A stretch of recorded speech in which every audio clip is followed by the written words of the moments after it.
The light comes first, not as a presence but as an absence of the deep dark, a subtle graying of the air inside the room that is so gradual it seems to happen without any source. There is a narrow window set into the wall, its wooden shutters closed tight against the night damp, and through the thin cracks where the wood has warped over many seasons the day begins to seep in lines so faint they are almost imaginary. You are aware of the light before you are aware of being awake.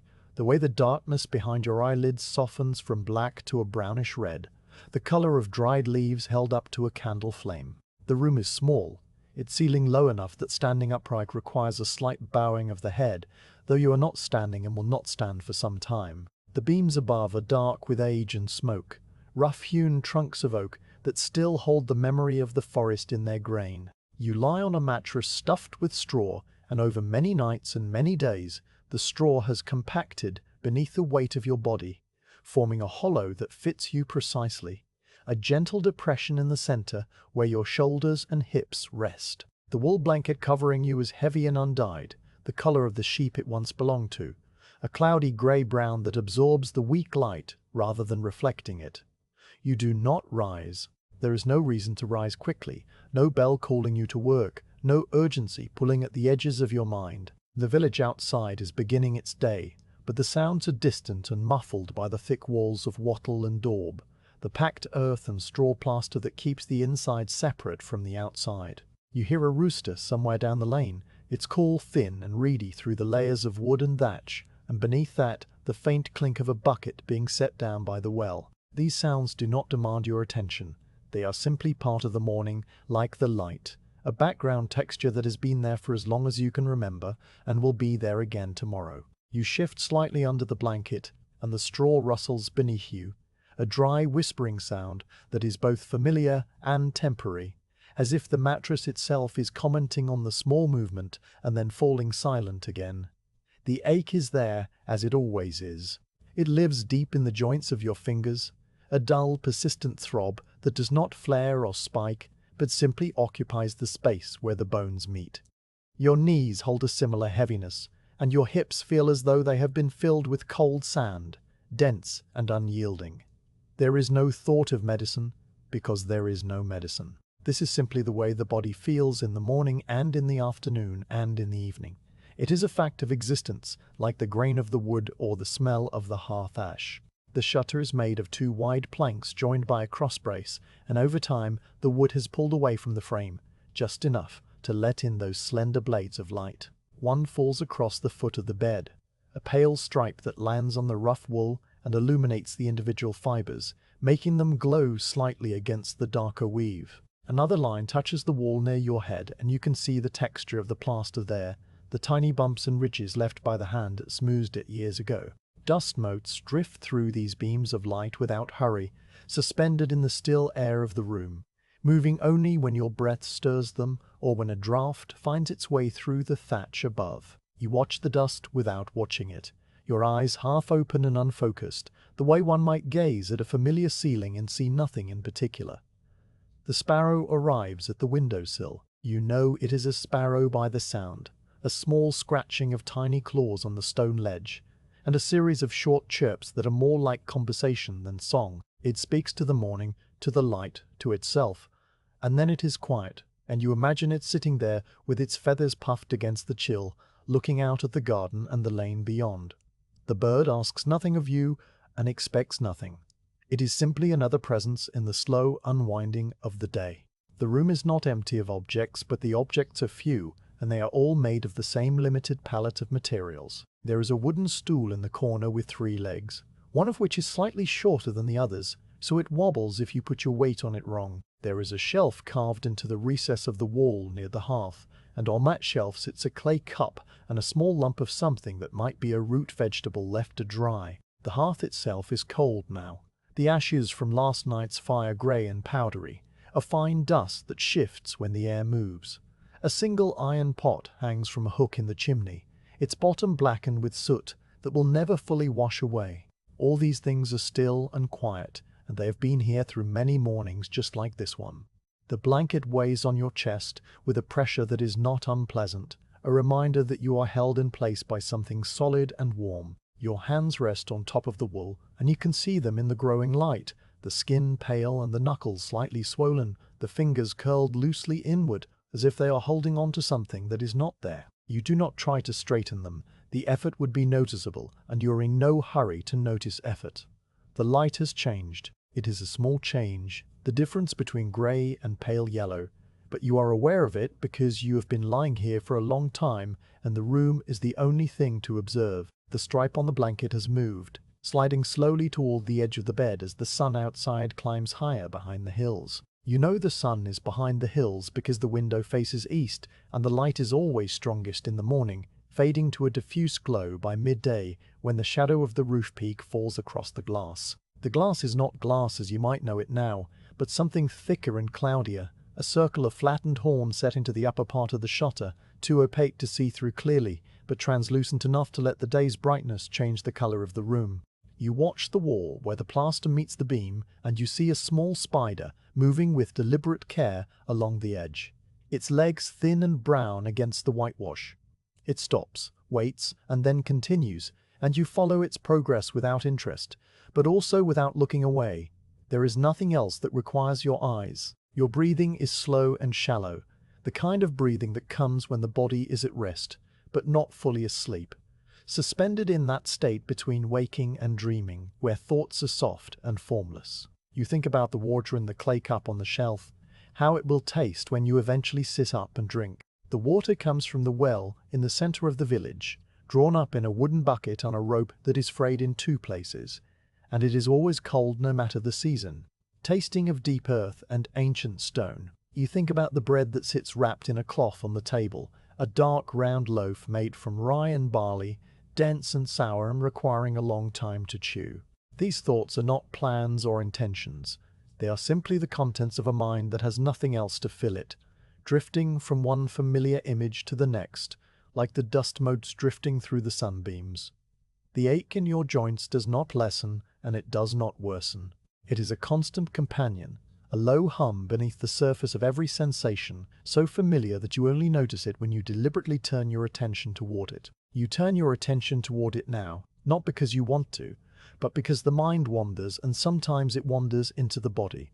The fingers feel thick and clumsy, the wrists stiff, the shoulders tight, with a cold that has nothing to do with the temperature of the room. You accept these feelings, and then you let them go, returning to the dust and the spider and the sound of the sparrow who has now flown away to find seeds in the lane.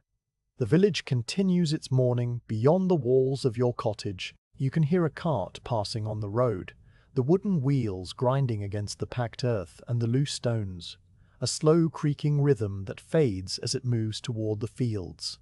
Someone calls out a name and a door closes with a soft thud. These are the sounds of other lives being lived, but they do not intrude upon your stillness.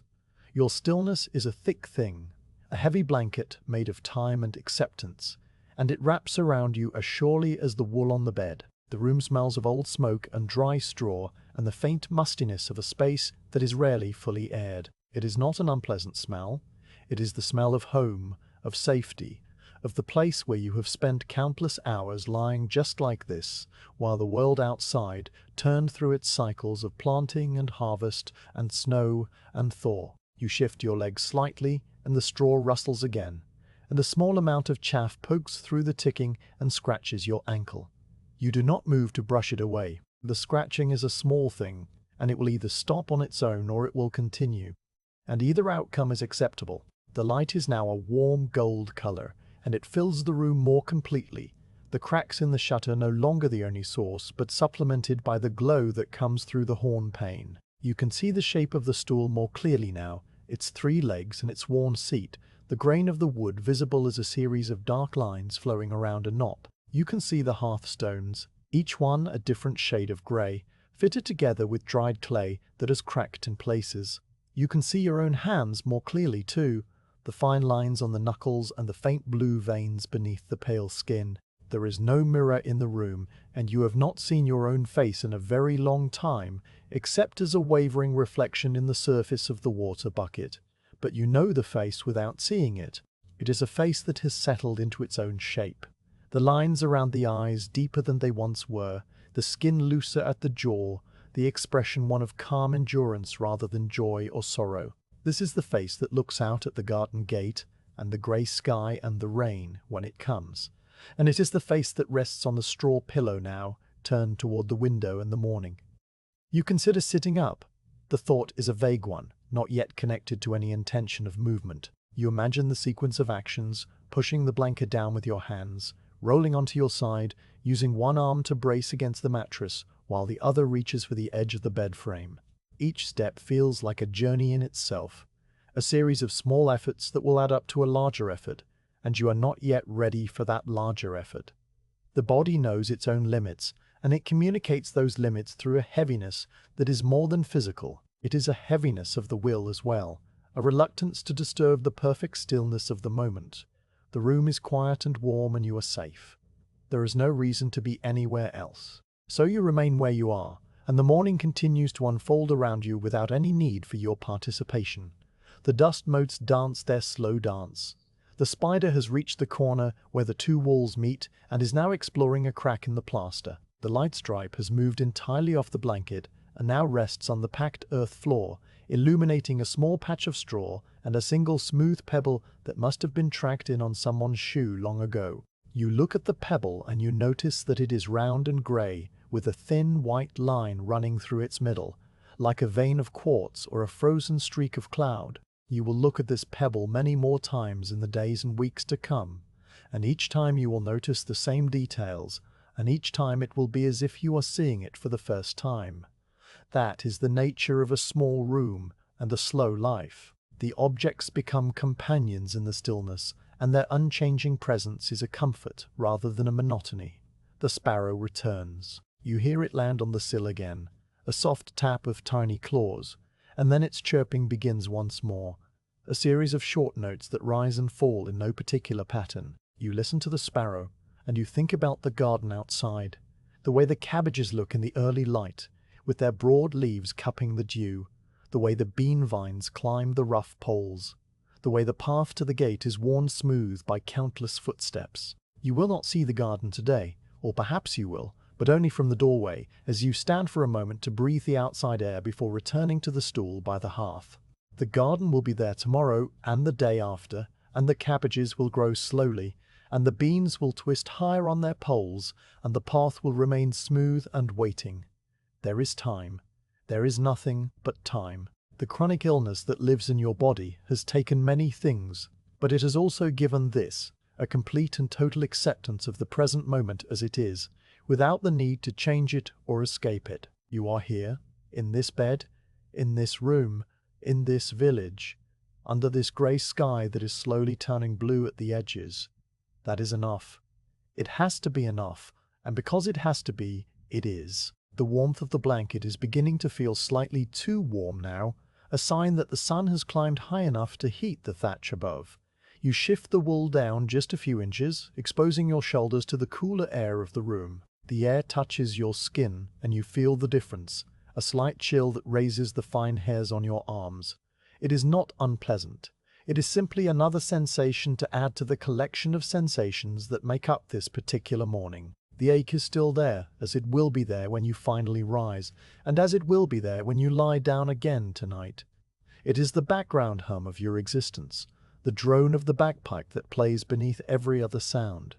You do not fight it. You do not wish it away. You simply note its presence, as you note the presence of the beam above your head, and the crack in the plaster and the pebble on the floor. These are the facts of the world, and you are a part of the world, and so the ache is a part of you. You breathe in and you breathe out, and the straw mattress holds your shape, and the light continues to move across the room at a pace too slow to see, but inevitable in its progress. The morning is no longer early. It is simply morning, and then it will be midday, and then afternoon, and then evening, and then night. The cycle will repeat, and you'll be here for all of it, lying still and watching the dust and listening to the sparrows and feeling the weight of the wool blanket on your legs. This is the story of a life lived without medicine, without cure, without change. It is a story of quiet endurance, of small observations, of the slow and steady passage of time in a room that asks nothing of you but your presence. And you give it your presence freely, because there is nothing else to give, and because it is enough. The transition from lying down to sitting upright happens without ceremony and without hurry.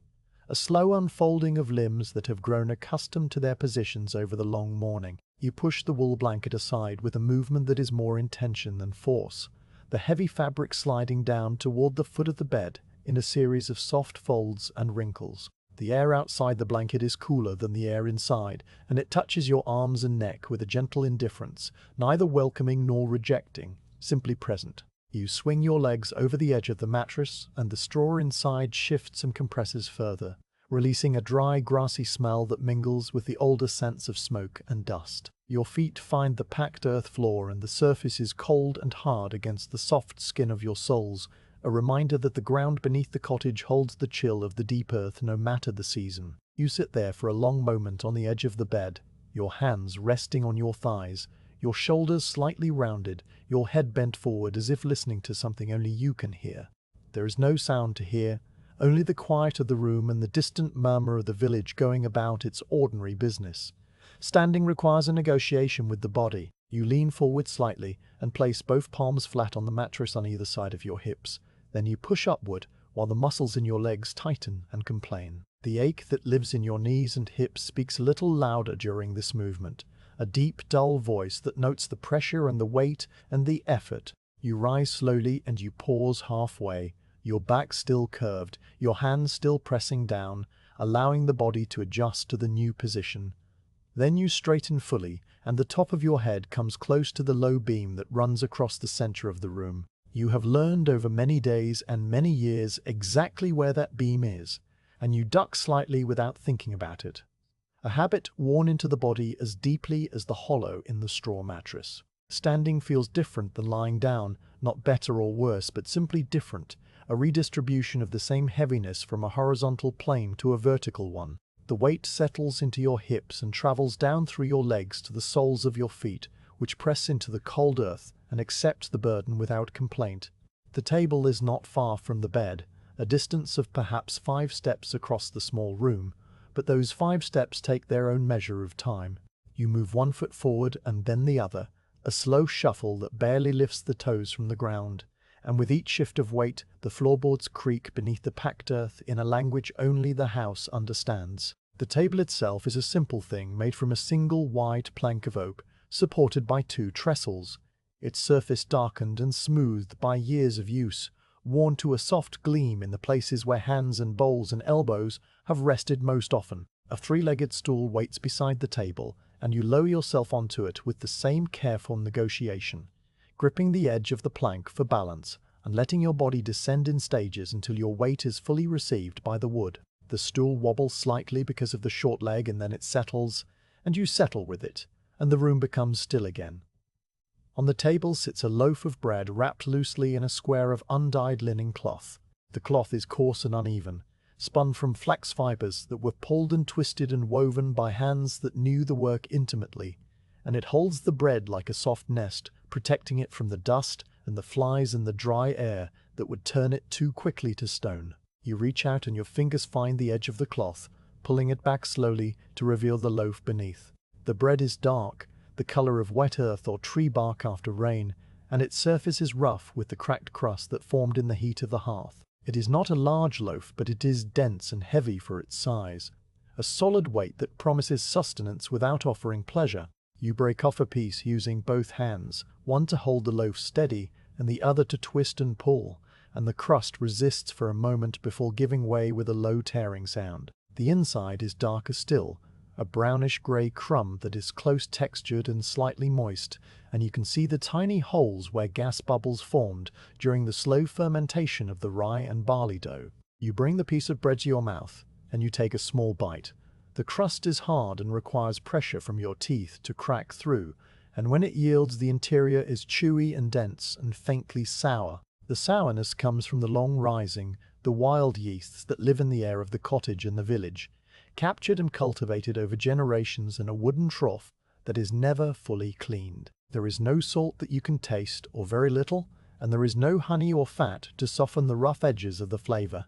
It is bread as bread has always been, a simple transformation of grain and water and time, and you chew it slowly because chewing quickly would be a waste of the effort, and because the jaw tires easily. The bread becomes a soft paste in your mouth, releasing a faint sweetness as the enzymes in your saliva begin their work, and then you swallow and feel the dense mass travel down your throat and settle somewhere warm and waiting. You take another bite and the process repeats, the same cracking and chewing and softening and swallowing, a rhythm as old as the village itself. Beside the bread sits a clay cup. It is small and thick-walled, with a slightly uneven rim, where the potter's finger pressed too hard before the firing. The glaze is a dull brownish green, mottled and irregular, and there is a small chip missing from the base that catches the light when you lift it. The cup holds water drawn from the well early this morning, or perhaps late last night, and the water is still and clear and cold. You raise the cup to your lips, and you drink.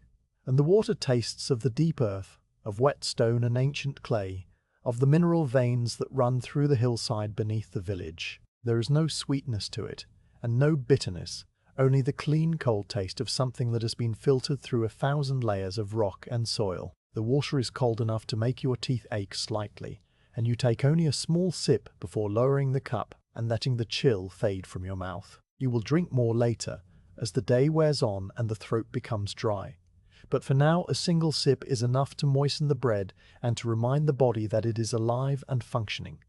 The act of eating is slow and deliberate because the body demands slowness. The chronic heaviness that lives in your limbs extends to your jaw and to your stomach, which accepts food without enthusiasm and digests it without hurry. You do not feel hunger in the sharp way that healthy people feel hunger, a gnawing emptiness that demands to be filled. Instead, you feel a vague awareness that the body requires fuel, a distant signal that can be ignored for a long time but eventually must be answered. Eating is not a pleasure, and it is not a burden. It is simply a task that must be performed, like breathing or blinking or shifting on the stool when the short leg wobbles. You break another piece of bread, smaller this time because the first piece was large, and you are not certain how much your stomach will accept. The crumb is soft against your fingers, and a few small particles fall to the table and rest there on the dark wood. Tiny pale specks that will later be swept away or eaten by the mice that live in the thatch. The light has moved again since you left the bed, and now it falls across the table in a broad slant, illuminating the grain of the oak and the texture of the bread and the faint sheen of moisture on the rim of the clay cup. You can see the dust motes floating in the beam, the same dust that drifted across the room earlier, now gathered in this new place as if following the sun's slow path. A fly buzzes somewhere near the hearth, a low droning sound that rises and falls in volume as it circles the cold ashes, looking for something it will not find. The sound is monotonous and soothing, a single note played on a string that never quite breaks, and you listen to it while you chew and while you swallow, and while you sit in the stillness of the small room. The fly lands on the table near your hand, and you watch it without moving. Its wings are translucent and faintly iridescent, catching the light and breaking it into tiny rainbows that shift as the fly cleans its front legs. The fly does not know that you are watching, and it does not care. It simply exists in the same space, performing its own small rituals of maintenance, and then it lifts off again and disappears into the shadows near the rafters. Your arm feels heavy as you reach for the cup a second time. The weight of the limb is a familiar thing, a dragging sensation that starts at the shoulder and pulls downward through the elbow and the wrist, making even the simplest movement feel like lifting a stone from the bottom of a stream. You wrap your fingers around the clay and the coolness of the surface is pleasant against your palm.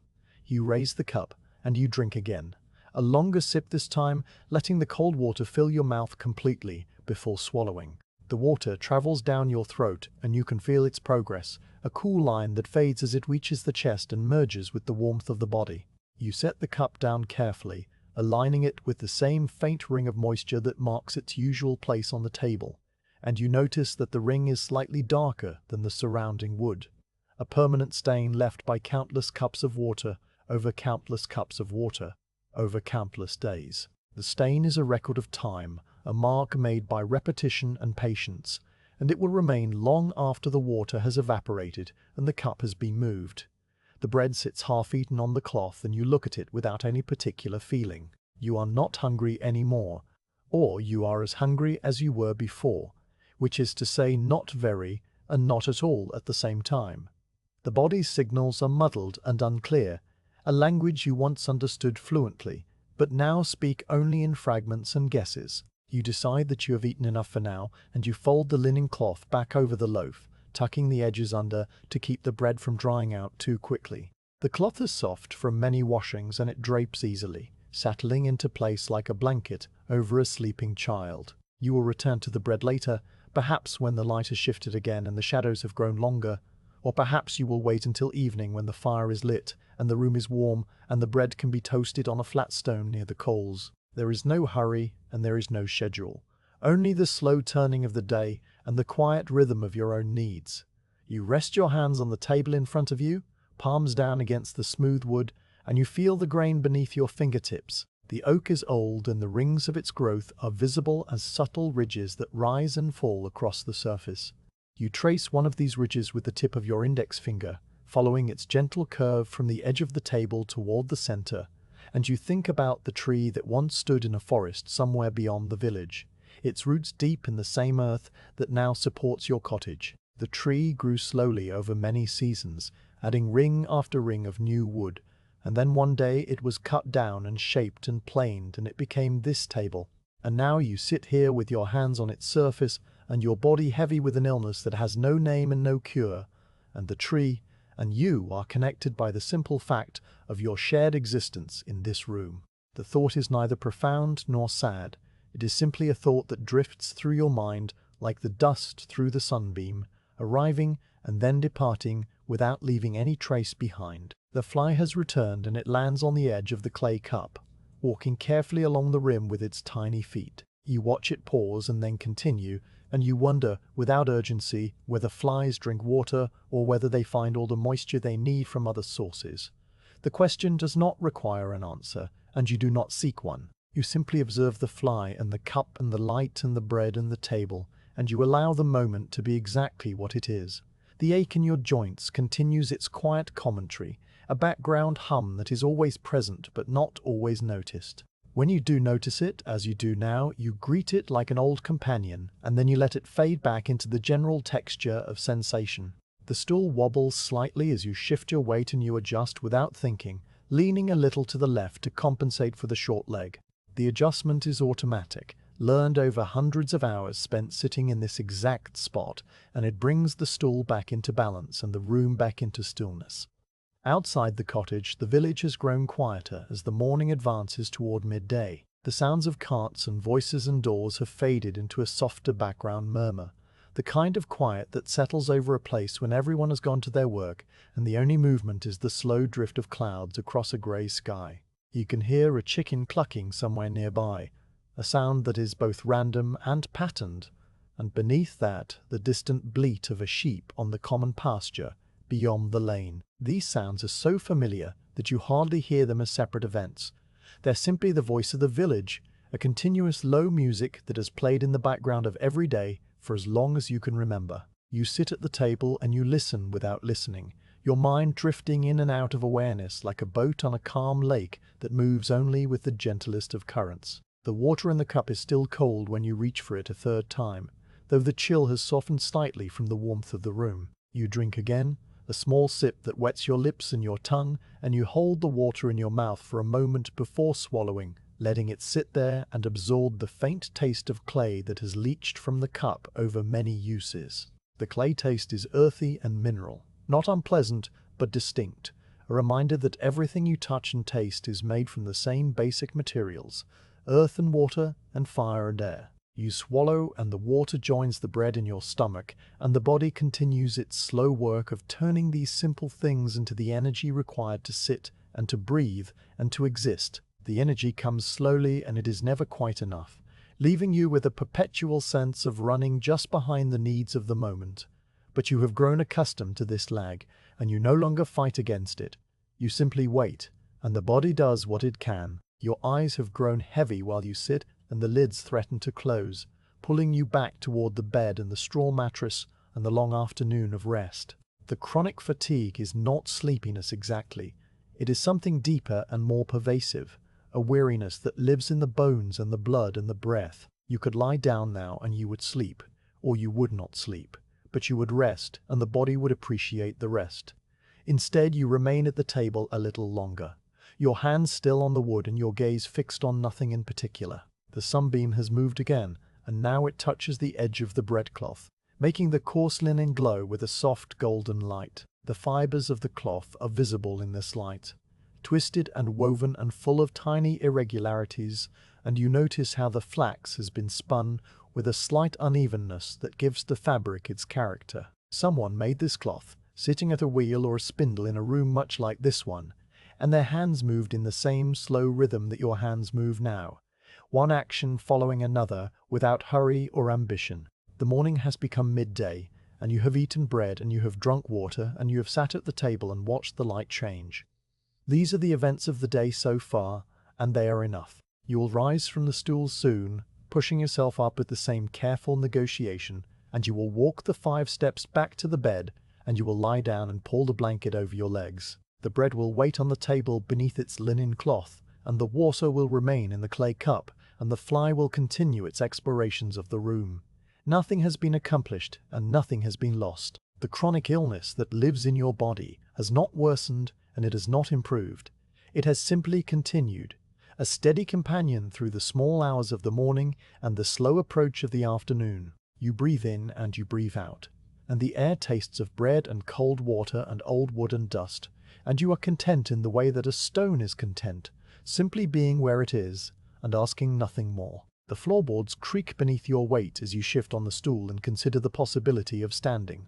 This consideration is not a decision made in a single moment, but rather a slow accumulation of small impulses, a gradual tilting of the internal balance from rest toward movement. Your hands lift from the table and come to rest on your thighs, feeling the rough weave of the wool tunic beneath your palms. The fabric is warm from your body, and it holds that warmth like a memory, releasing it slowly into the cooler air of the room. You lean forward slightly and your spine curves, the vertebrae shifting one by one in a familiar sequence that has been repeated thousands of times. The ache in your lower back speaks up, a dull voice noting the change in position, and you pause to let it settle before continuing. Standing happens in stages. First, you grip the edge of the table with both hands, feeling the smooth, worn oak beneath your fingers. Then you push downward and your arms take some of the weight that your legs would otherwise bear. The stool scrapes softly against the packed earth as your body rises, and the sound is brief and unremarkable, a small disturbance in the quiet of the room. Your knees straighten gradually and you feel the familiar stiffness there, a resistance that is not quite pain but something adjacent to it, a reluctance of the joints to move through their full range. You accept this reluctance and you do not force anything. The body knows its own limits and you have learned to listen to its quiet instructions. When you are fully upright, you stand still for a moment, one hand still touching the table for balance, and you let the blood adjust to the new arrangement of your limbs. The door of the cottage is a few steps away, a heavy wooden slab hung on iron hinges that have grown dark with age and rust. It is closed now, but not latched, held in place by its own weight and the slight warping of the frame that has occurred over many seasons of rain and sun. You move toward it slowly, one foot and then the other, your soft leather shoes whispering against the packed earth. The shoes are simple things made from a single piece of cowhide, folded and stitched, and they have molded themselves to the shape of your feet over long wear. They offer little protection from the cold of the ground, but they keep the dirt from your soles and they make the walking slightly easier. Each step is measured and deliberate, not because you are counting or pacing, but because the body simply does not move quickly anymore. The heaviness that lives in your legs makes every stride a small effort, a push against an invisible current that flows always in the opposite direction. You reach the door, and your hand finds the iron ring that serves as a handle. The metal is cold and slightly rough with the texture of ancient rust, a fine orange-brown crust that flakes away in tiny particles when you grip it. You pull and the door resists at first, stuck in its frame by the damp that has swollen the wood. Then it gives way with a soft groan and a sliver of grey light appears at the edge, widening as you pull further until the opening is large enough for your body to pass through. The air that comes in from outside is different from the air inside. It is cooler and wetter, and it carries smells that the cottage does not have. The green scent of growing things, the earthy odor of wet soil, the faint sweetness of something blooming somewhere nearby. You stand in the doorway for a long moment, and you breathe this outside air, letting it fill your lungs and then leaving again in a slow exhale that mists slightly in the coolness. The garden is not large. It occupies a small patch of ground between the cottage wall and the low stone fence that marks the boundary of the lane.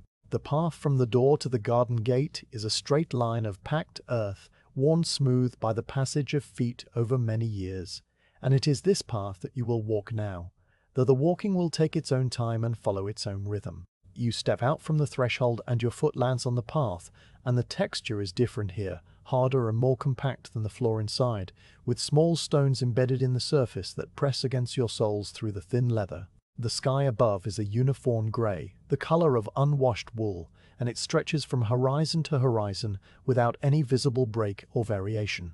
There is no sun to cast shadows and no clouds with distinct shapes, only a single even layer of grey that diffuses the light and makes everything look soft and slightly muted. You take a step and then you stop. Stopping is part of the walking. The legs require rest after even a short movement, and you have learned to honor that requirement without frustration or impatience.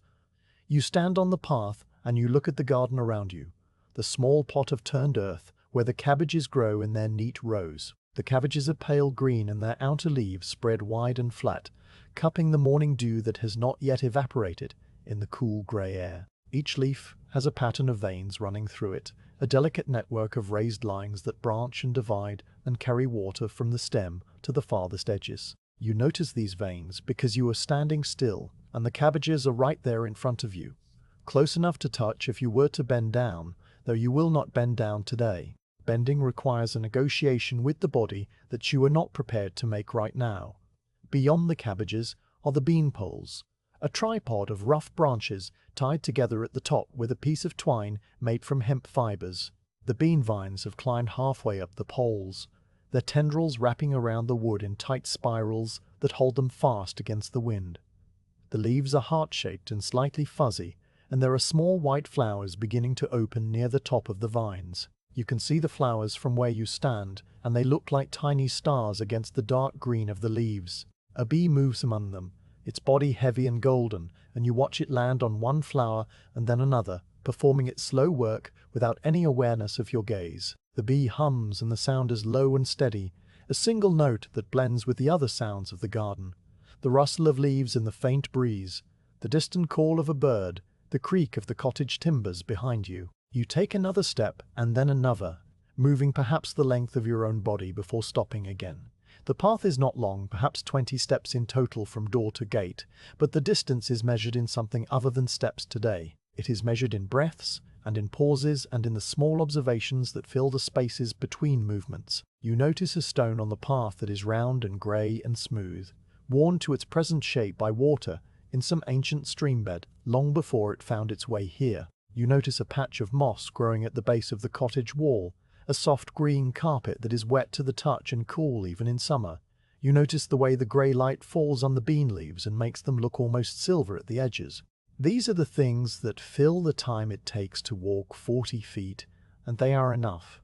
The wall of the cottage is warm where the sun would strike it if there were sun, though today there is only the diffuse grey glow and no direct warmth at all. You reach out as you pass, and your fingers brush against the rough surface of the wattle and daub, the mixture of clay and straw and animal hair that has been smoothed over the woven lattice of branches. The surface is uneven and full of small cracks and bulges, a topography that your fingers read like a language they have known since childhood. You feel the cool dampness of the clay and the scratch of the straw fibers that protrude here and there, and you let your hand trail along the wall as you take another slow step. The wall is solid and it offers support, a steady presence against your palm that helps to balance the heaviness in your legs and the slight dizziness that sometimes comes when you stand too long. The garden gate is a simple thing made from 3 wide planks nailed to 2 cross braces, and it hangs between 2 stone posts that are older than the cottage itself. The stones are covered with lichen, a pale grey-green crust that spreads in slow circles across their surfaces, and you can see the marks of the mason's chisel still visible beneath the living growth. The gate is closed, but not latched, held shut by a loop of rope that drops over the top of the post. You will not open it today. Opening the gate would mean lifting the rope and pushing the wood outward, and that is more effort than the body has available right now. Instead, you simply stand at the gate and you look through the gaps between the planks at the lane beyond. The lane is a strip of bare earth that runs between the cottages on this side of the village, wide enough for a cart to pass if the cart is not too heavily laden. It is empty now, no people and no animals, and no movement except the slow drift of a single brown leaf that skitters across the ground in a gust of wind, too faint to feel on your skin.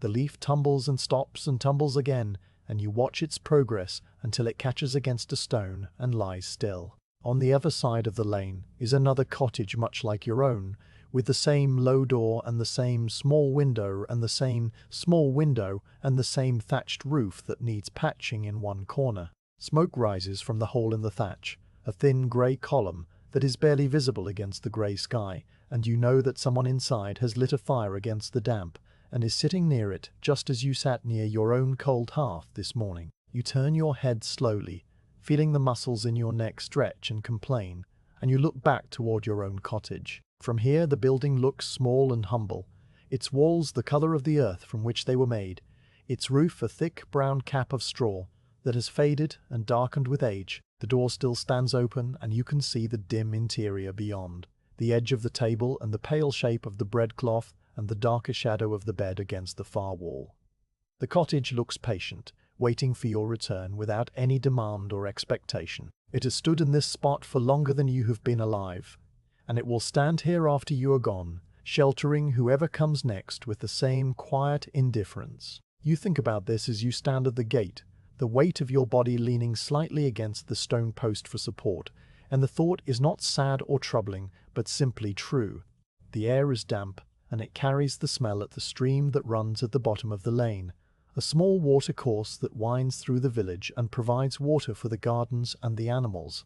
You cannot see the stream from here, but you can hear it if you listen carefully, a soft, continuous sound like someone pouring water from one vessel to another, very slowly and very far away. The sound is always there in the background of the village, a constant presence that you notice only when you deliberately turn your attention toward it. You turn your attention toward it now, and you let the sound fill your ears, the gentle trickle and gurgle of water moving over stones worn smooth by centuries of flow. The sound is soothing and monotonous, a rhythm without pattern that repeats forever without ever repeating exactly the same way twice. A chicken appears at the edge of the lane, a small brown hen with feathers that are ruffled and dusty. It walks with the peculiar jerking motion of its kind, head forward and back with each step, pecking at the ground in search of insects or seeds or anything small enough to swallow. The hen does not notice you standing at the gate, and you do not move or make any sound that might alert it to your presence. It simply goes about its business, scratching at the earth with its scaly feet, and muttering to itself in a low, clucking voice. You watch the hen for a long time, the way its feathers catch the grey light, the way its beak moves as it investigates a particular spot of ground, the way it eventually wanders off down the lane and disappears behind the next cottage. The hen's departure leaves the lane empty again, and the stillness returns, settling over the village like a soft blanket. Your legs are growing tired now with the standing and the slow walking, and the heaviness is becoming more insistent, a deep ache that radiates from your hips down through your thighs and into your knees. You know that it is time to return to the cottage and to the bed and to the long afternoon of rest that awaits, but you do not move immediately. You stay at the gate a little longer, your hand resting on the rough surface of the stone post, your eyes moving slowly across the familiar landscape of the garden and the lane and the grey sky. There is a comfort in this stillness, a peace that comes from being exactly where you are and nowhere else. The chronic illness that lives in your body has taught you to find this peace, to locate the quiet center of any moment and rest there without struggling against the current. You breathe in the damp air and you breathe out, and the breath is visible for just a moment before it fades into the grey. The walk back to the cottage is the same as the walk from it, slow and measured and full of small pauses. You release the stone post and you turn your body carefully, one foot shifting and then the other, until you are facing the open door and the dim interior beyond. The first step is the hardest, because it requires the greatest effort to overcome the stillness. But once you are moving, the momentum carries you forward in small increments. You pass the bean poles again, and you notice that the bee has moved on to another flower, or perhaps to another garden entirely. You pass the cabbages, and you see that the dew has finally evaporated from their leaves, leaving them dry and slightly dusty. You pass the patch of moss and the smooth round stone, and the place where your hand touched the wall, and each of these things is exactly as it was before, unchanged by the few minutes you spent standing at the gate. The world continues without you, and it also waits for you, holding its shape and its details in a patient suspension. The threshold of the cottage feels different when you step back inside, warmer and closer and full of the familiar smells that you left behind. The bread still sits on the table under its linen cloth, and the clay cup still holds its small amount of water, and the bed still waits with its straw mattress and its heavy wool blanket. You move toward the bed with the same slow shuffle, your feet finding the path across the packed earth that they have found thousands of times before. The stool is in your way, and you step around it carefully, one hand reaching out to touch its back for balance. Then you are at the edge of the bed, and you turn and you lower yourself down, your hands pressing into the mattress and your legs folding beneath you until you are sitting, and then lying, and then still. The ceiling beams come into view above you, the same dark oak with the same grain patterns and the same small knots that you have memorized over countless hours of rest. You pull the blanket up over your legs and you feel its weight settle onto your body, a familiar pressure that is both comforting and grounding. The walk to the garden gate is complete, and you've returned to the place where you began. The small room with the low ceiling and the narrow window and the dust motes drifting through the grey light. Your breathing slows and deepens, and the ache in your joints fades into the background hum where it always lives. Outside, the garden continues without you. The cabbages growing, and the beans climbing, and the grey sky holding its even light over everything. And you lie still, and you rest, because rest is what the body needs, and what the day provides. And there is nothing more to do, and nowhere else to be. The loom sits against the wall near the window where the light is strongest. A sturdy frame of dark wood that has been assembled with pegs and joints rather than nails. Its shape is rectangular and upright, taller than a person, but narrow enough to fit in the small space between the bed and the corner. The warp threads hang vertically from the top beam, stretched tight and parallel, like the strings of some silent instrument that no one has ever learned to play. They are undyed wool spun from the fleece of the village sheep, a cloudy grey-brown that matches the color of the blanket on your bed and the tunic on your body. The threads descend in a straight fall toward the lower beam where they are wound around a wooden roller, waiting to receive the crosswise weft that will turn them into cloth. Today the loom is still and silent, its work paused in the middle of a row, the wooden shuttle resting on the half-finished fabric like a boat run aground on a pale shore. You are sitting on the three-legged stool that you have moved from the table to this spot near the window, positioning it carefully so that the short leg rests on a slight depression in the floor that brings the seat level. The walk across the room from the bed to the loom was short and slow, a matter of perhaps 6 steps that required 2 pauses and one hand placed against the wall for balance. Now you are settled, and your body has found its equilibrium, the weight distributed through your hips and down into the stool, your feet flat on the packed earth, your hands resting loosely in your lap. The heaviness that lives in your limbs is present as always, a deep fatigue that makes even the thought of lifting the shuttle feel like contemplating a journey to a distant town. You do not lift the shuttle. You do not plan to lift it. You are here to sit and to look and to be still, and the loom is here to be looked at, its patient wooden frame holding the threads in a state of suspended intention. The light from the window falls across the warp at a slight angle, illuminating the individual fibers of the wool and making them glow with a soft inner radiance. Each thread is made of many smaller strands twisted together, and you can see the places where the twist is tighter and the places where it loosens, creating tiny variations in thickness that will become part of the finished cloth. The threads are not perfectly straight, but waver slightly as they descend, responding to minute differences in tension and to the memory of having been wound around the beam. One thread near the center has a small knot where the spinner joined 2 lengths of wool, a tiny bump that catches the light and casts a shadow no larger than a grain of barley. You notice this knot because your eyes have nowhere else to go, and because noticing small things is what the mind does when the body is still. The knot will remain there as the weaving progresses, a small imperfection that no one will ever see or care about, and this thought is neither troubling nor comforting, but simply a fact about the nature of thread and cloth, and the hands that make them. Your hands remain in your lap, and you do not reach for the shuttle. The shuttle itself is a simple piece of wood carved to a smooth point at both ends, with a hollow center where the weft thread is wound around a small bobbin. It sits on the surface of the woven fabric, a few inches of cloth that has already been completed and rolled onto the lower beam. The fabric is rough and uneven, the kind of cloth that will be used for heavy tunics or blankets, or perhaps cut into strips for tying bundles of herbs. It is not fine, and it is not meant to be fine. It is meant to be warm and durable, and to serve its purpose without drawing any attention to itself. The shuttle rests at the edge of the woven section, right where it was left when the hands grew too tired to continue on some previous day that may have been yesterday or may have been last week. Time moves strangely in the cottage, and the boundaries between one day and the next are soft and permeable, marked more by the shifting of the light than by any calendar or clock. The window beside the loom is the same narrow window that you see from the bed, but from this angle, the view is different. Instead of the grey sky and the top of the shutter, you can see a slice of the garden and the stone wall and the lane beyond. The cabbages are visible in the lower corner of the frame, their broad leaves overlapping in layers of pale green and silver. The bean poles rise at an angle, and you can see the top of the tripod where the twine holds the branches together, a small dark knot against the grey-white of the sky. The lane is empty, as it usually is at this hour, a strip of brown earth that curves gently and disappears behind the edge of the window frame. A sparrow lands on the sill outside. The same sparrow perhaps, or another that looks exactly like it, and it peers in through the horn pane with one bright black eye. You can see the bird, but the bird cannot see you clearly through the cloudy membrane, and after a moment it flies away and the sill is empty again. The dust motes are different here by the window than they are near the bed.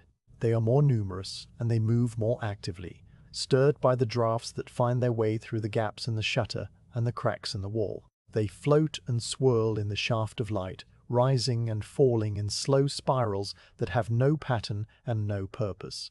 Some of the dust settles on the warp threads, and you can see the tiny pale specks resting there, caught in the fine fibers of the wool. They will become part of the cloth too, woven into the fabric along with the wool and the tension and the memory of this afternoon. You watch one particular speck of dust that is larger than the others, perhaps a fragment of straw from the mattress or a flake of dried clay from the wall. It drifts downward in a gentle arc and lands on the shuttle, coming to rest on the smooth wooden surface where it will stay until a breath or a draught or the movement of a hand sends it on its way again. The room is quiet except for the small sounds that are always present if you listen for them. The thatch above settles with a soft creak as the day warms it slightly, expanding the straw fibers and shifting their arrangement by microscopic degrees. A mouse moves somewhere in the wall, a faint scratching that comes and goes and comes again, the sound of tiny claws on packed clay. Outside, a distant voice calls out and is answered by another voice even more distant, the words too far away to distinguish, but the tone carrying the simple music of human presence. These sounds drift through the room without disturbing its essential stillness, like ripples on the surface of a pond that do not affect the deep water below. You sit on the stool and you listen without listening, your attention moving between the sounds and the light and the threads, and then back to the quiet center of your own breathing. The warp threads are cool to the touch when you finally reach out a single finger and brush against them. You do this not because you intend to work, but because the threads are there and your hand was idle, and the movement was small enough that it required almost no effort. The wool is soft and slightly oily, still holding the natural lanolin that was not fully washed out during the spinning. Your finger moves across the threads, and you feel each one as a separate line of texture, a tiny ridge that rises and falls beneath your skin. The threads vibrate faintly as you pass over them, a subtle tremor that travels up through the warp and fades somewhere near the top beam. You stop with your finger resting on the knot you noticed earlier, the small bump where two lengths were joined. You press down gently and you feel the resistance of the twist, the way the fibers grip each other and hold fast. The knot will not come undone, and the cloth will hold together, and this is the purpose of knots, and of spinning, and of weaving, and of all the small, careful actions that turn raw fleece into something that can cover a body against the cold. Your hand returns to your lap, and you sit for a while longer without moving. The chronic fatigue that lives in your body is a weight that presses down on every thought and every impulse, turning even the simplest intention into something that must be considered and reconsidered before any action is taken. You consider lifting the shuttle, and you imagine the sequence of movements that would be required, reaching out with your right hand, wrapping your fingers around the smooth wood, lifting it from the fabric, passing it through the shed where the warp threads are separated, pulling the weft thread through, setting the shuttle down, reaching for the beater, pulling it forward to pack the new row tight against the old. Each of these actions is small, but together they form a chain of effort that feels too long and too heavy for the afternoon. You let the intention go, and you watch it drift away like the dust motes, dissolving into the grey light and leaving no trace behind. The loom itself has a history that you can read in its surfaces. The top beam is darker than the rest of the frame, stained by the oils from countless hands that have reached up to adjust the tension or to tie on a new warp. The edges of the wood are worn smooth and slightly rounded, polished by friction over years and decades of use. There is a crack running along one side of the lower beam, a fine dark line that follows the grain of the wood and stops just short of the roller. The crack has been there for as long as you can remember, and it has not grown wider or longer, simply existing as a feature of the loom, like the knot in the thread or the chip in the clay cup. Someone before you made this loom, cutting the wood and shaping the joints and assembling the pieces in this room or in another room, very much like it. That person is gone now, and their name is not remembered, but their work remains, holding the threads in their patient vertical lines and waiting for hands to continue what was started. The afternoon light has shifted slightly, and the shaft from the window now falls more directly on the woven fabric below the shuttle. You can see the pattern of the weave more clearly in this light. The simple over and under alternation of the warp and weft that creates a grid of tiny squares. Each square is slightly different from its neighbors because the tension varies and the threads are not perfectly uniform. Some squares are wider and some are narrower. Some are raised and some are depressed, and together they form a texture that is irregular and organic and alive in a way that machine-made cloth could never be. You look at the weave, and you see the record of the hands that made it. The moments when the beater was pulled with more force, and the moments when it was pulled with less. The places where the shuttle passed quickly, and the places where it paused. The cloth is a document written in wool, a history of the days and hours spent sitting on this stool and moving through the slow repetitions of the work. A fly lands on the top beam and walks along its length with the same deliberate gait that flies have everywhere. Its body is dark and slightly shiny, and its wings are folded neatly over its back. It stops and rubs its front legs together in a gesture that looks like thinking, though you know it is only cleaning. Then it continues its walk and disappears around the far side of the beam where you cannot see it anymore. The fly's visit is brief and meaningless, but it fills a small space in the long afternoon, a moment of movement in the general stillness. You are grateful for the fly without feeling anything as strong as gratitude, simply noting its presence as you note the presence of the crack in the beam and the knot in the thread and the dust on the shuttle. These are the contents of the afternoon, and they are enough. Your eyes grow heavy as you sit, and the edges of your vision begin to soften and blur. The chronic illness brings with it a sleepiness that is not the same as ordinary tiredness, a deep pull toward unconsciousness that comes and goes in waves throughout the day. You could lie down now and you would sleep, slipping into the straw mattress and the wool blanket in the long dark of afternoon rest. But you remain on the stool a little longer, your body leaning slightly to the left to compensate for the short leg, your hands still in your lap, your gaze still resting on the loom and its patient threads.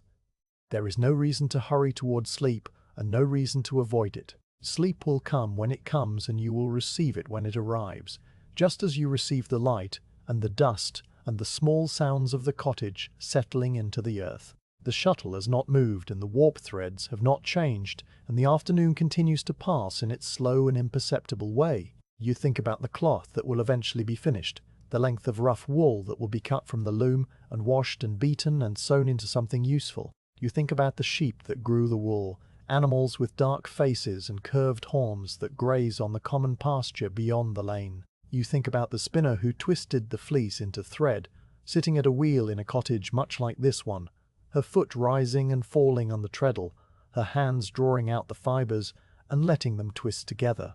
And you think about the weaver who sits here now, your own hands idle in your lap, your own body heavy with an illness that has no cure and no name. All of these people and animals and objects are connected by the thread that runs through them, a line of wool that stretches from the pasture to the wheel to the loom to the finished cloth, and then outward into the village where it will warm someone's shoulders or cover someone's bed. The thread binds everything together in a web that is invisible but strong, and you are one small part of that web, sitting still in the grey light of a quiet afternoon. You shift on the stool, and the wood creaks softly beneath you. The short leg settles into its depression in the floor, and the seat becomes level again. Your back aches with a dull persistence, and you lean forward slightly, resting your elbows on your knees and letting your head hang down. The blood moves slowly in your veins, and you can feel its progress as a faint throb in your temples and your wrists. You close your eyes, and the red darkness behind your lids is a relief from the grey light and the patient loom and the dust motes that never stop moving. You stay like this for a long moment, breathing slowly and deeply, feeling the air move in and out of your body with a rhythm that requires no thought or effort. The body breathes itself, and the heart beats itself, and the blood flows itself, and you are simply the awareness that observes these things happening without causing them or controlling them.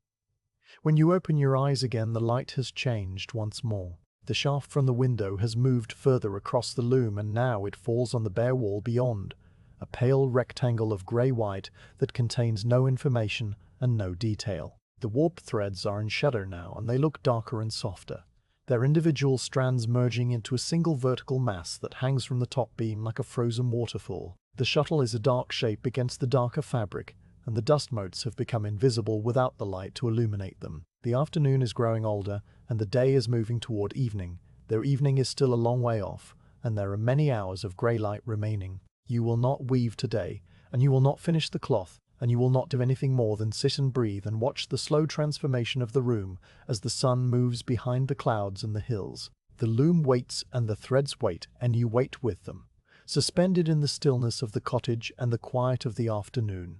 There is no urgency and no expectation, and no need to be anywhere other than exactly where you are. The chronic illness that lives in your body has taken many things, but it has given this stillness, this ability to sit without purpose and watch the light change and feel the weight of your own existence without struggling against it. You accept the stillness, and you accept the heaviness, and you accept the long, slow afternoon that stretches out before you, like the warp threads, parallel and patient and full of small imperfect knots that hold everything together. The afternoon settles into the cottage like silt drifting to the bottom of a still pond, layer upon layer of quiet accumulating in the corners and beneath the furniture. You have moved from the stool by the loom back to the bed, not because you intended to sleep, but because the heaviness in your limbs made the short walk across the room feel like a journey that deserved a proper ending. The straw mattress receives you with its familiar hollow, and the wall blanket covers your legs with its familiar weight. The light continues its slow migration across the wall and the floor, a pale rectangle that stretches and distorts as it climbs over the uneven surfaces. You lie on your side with your face turned toward the door, which stands slightly ajar as you left it after the walk to the garden gate. Through the gap, you can see a narrow slice of the lane, a strip of brown earth and grey stone that holds no movement and no sound. The world outside is as still as the world inside, and the two stillnesses merge at the threshold, separated only by the thickness of the wooden door. A shadow passes across the slice of lane visible through the gap. It is a small shadow, and it moves slowly, the shape of a person walking without hurry. You watch the shadow grow larger and then stop, and a moment later there is a soft sound at the door.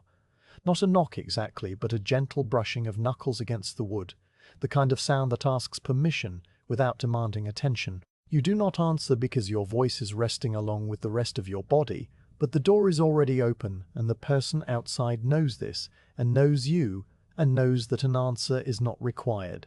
The door pushes inward a few more inches, and the figure of a woman appears in the opening, her shape dark against the grey light of the lane behind her. She is neither young nor old, dressed in the same undyed wool and coarse linen that everyone in the village wears, her hair covered by a simple cloth, wrapped and tucked in a way that speaks of long practice and little concern for appearance. She carries something in one hand, a bundle or a basket, and she sets it down just inside the door before stepping fully into the room.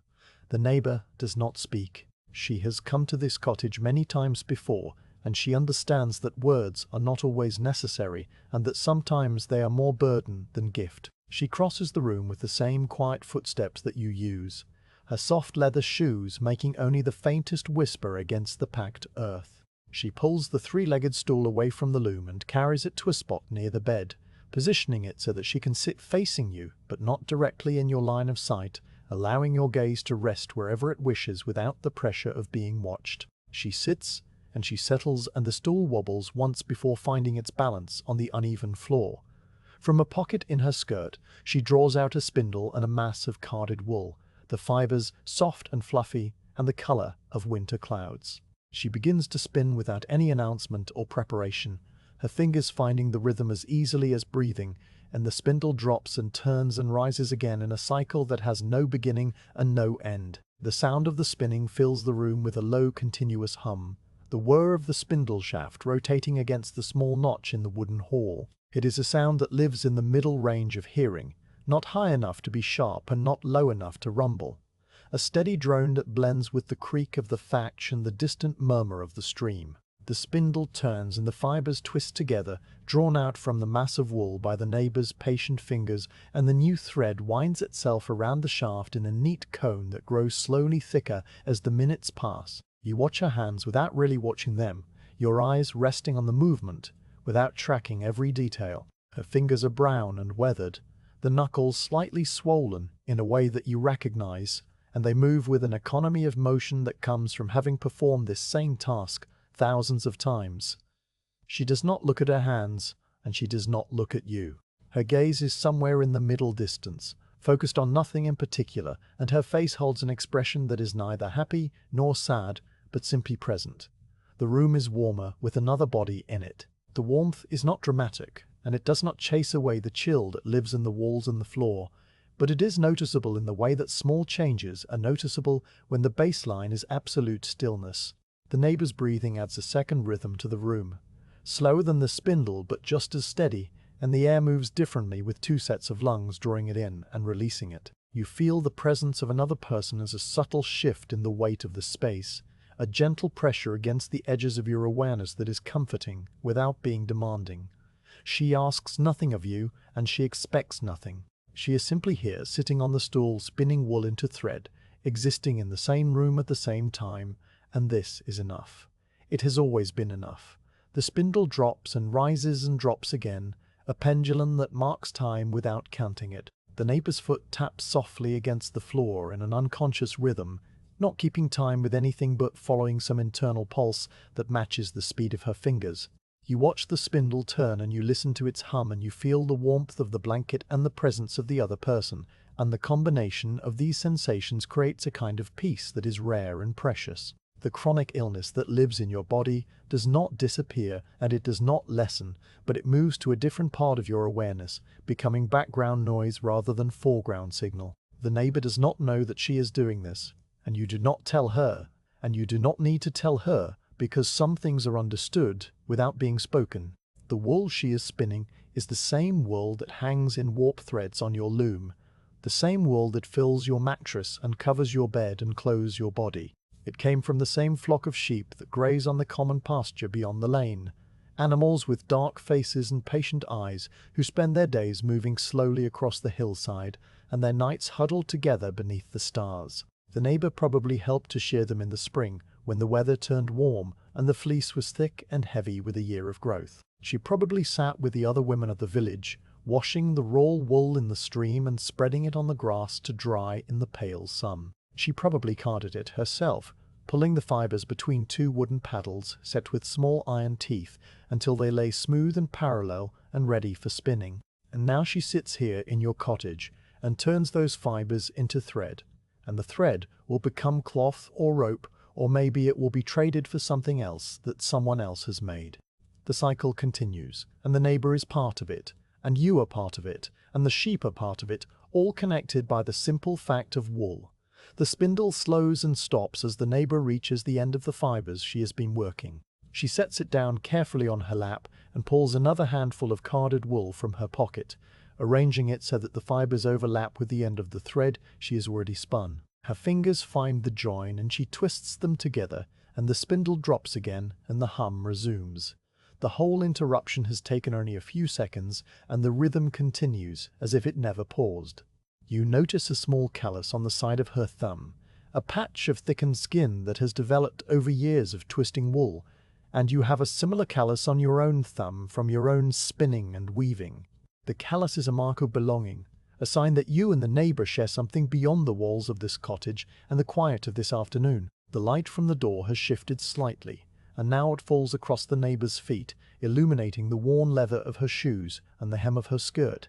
You can see the individual stitches in the leather, small and even, and darkened with use, and you can see the frayed edge of the wool where the skirt has dragged against the ground. These details are small and unimportant, but they fill the time, and they give the eyes something to rest upon. The neighbor's face is in shadow now, and you cannot see her expression. But you know that it has not changed because her breathing has not changed, and her hands have not changed, and her hands have not changed, and the spindle continues to turn with the same steady hum. She is a constant presence in a world of constants, a fixed point in the slow drift of the afternoon. A thought drifts through your mind like a cloud across the grey sky, shapeless and soft, and soon gone. The thought is about the neighbor's own cottage, somewhere down the lane. The one with the smoke rising from the thatch and the small garden with the rosemary bush by the door.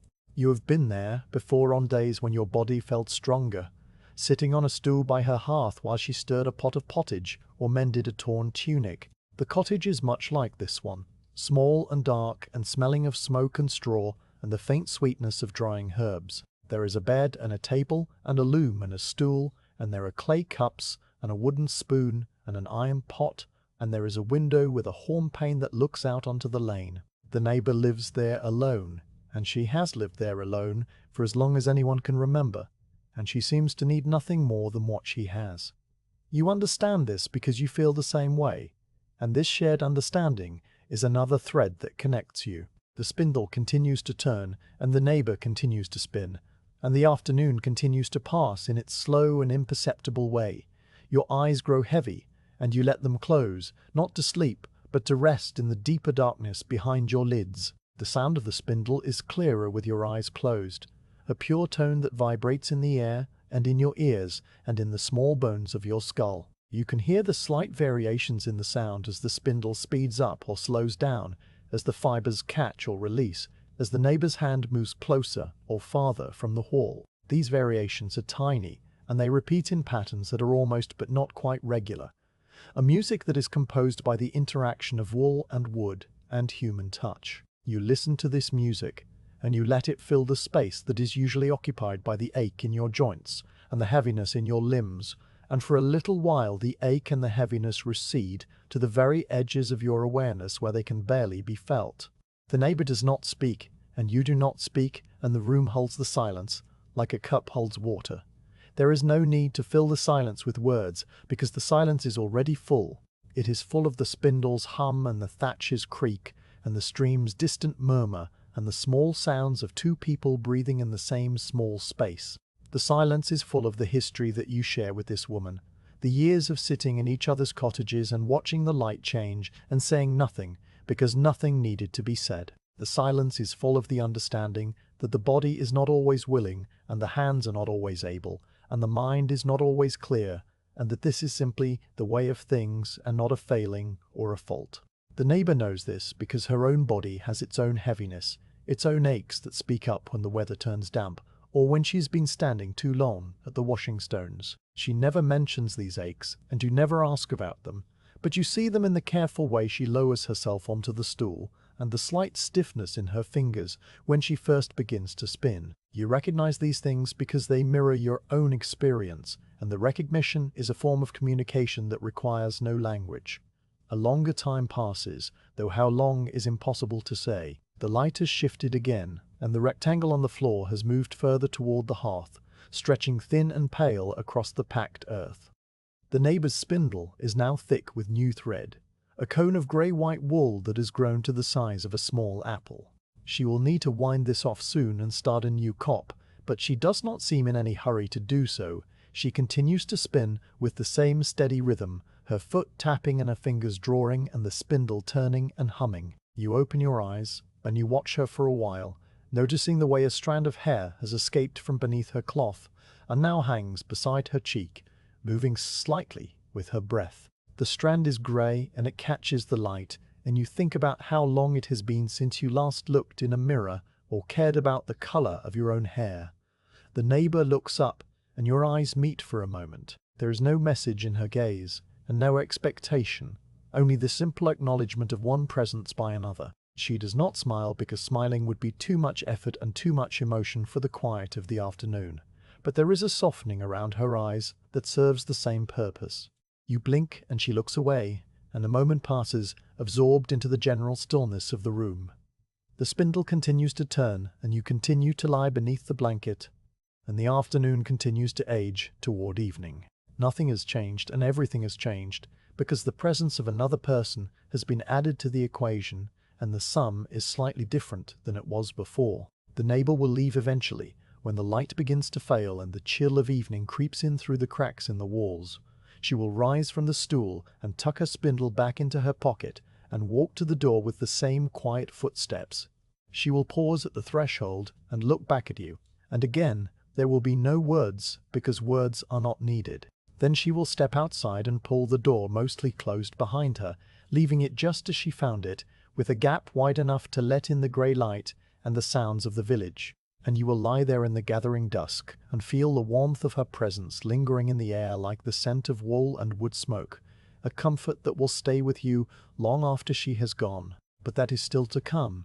And for now she is here, and the spindle is turning, and the room is full of a quiet that asks nothing and gives everything. The herbs hang from the rafters in bundles of 3 and 4, tied with rough twine and suspended from the dark oak beams that cross the ceiling just above your head. You lie on the bed looking up at them, your body heavy and still, your eyes tracing the shapes they make against the shadows of the thatch. The bundles have been there for a long time, some since last summer, and some from the summer before that, and they have dried slowly in the warm air that rises from the hearth and gathers beneath the roof. Their colors have faded from bright green to soft grey-green to brown, the transformation so gradual that you cannot remember when it happened. You only know that the rosemary bundle is now the color of old stone and the lavender bundle is the color of dust, and the sage bundle is somewhere between the two, a muted silver green that catches the faint light from the window and holds it like a secret. The rosemary hangs directly above the foot of the bed,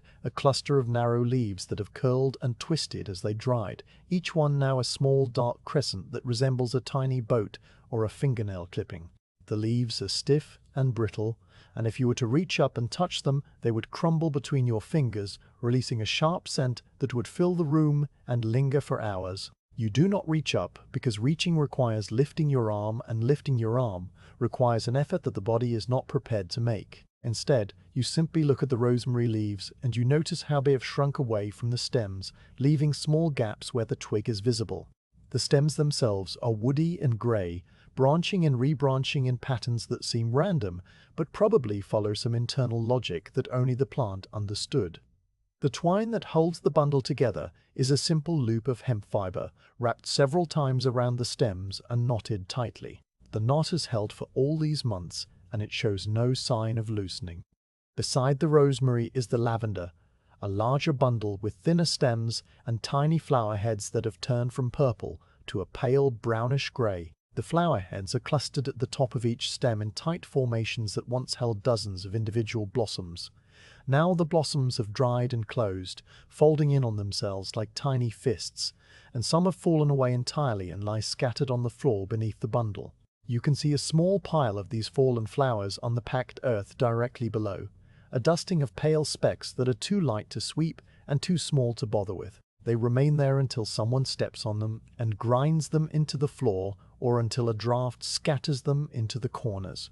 The lavender stems are long and straight, and they hang at a slight angle because the bundle was tied off center, and this angle has become a permanent feature of the room, like the crack in the beam or the chip in the cup. You have grown accustomed to seeing the lavender tilted just so, and if it were suddenly straightened you would notice the difference, even if you could not name what had changed. The sage bundle is the largest of the three, and it hangs closest to the wall, where the thatch meets the plaster and the shadows are deepest.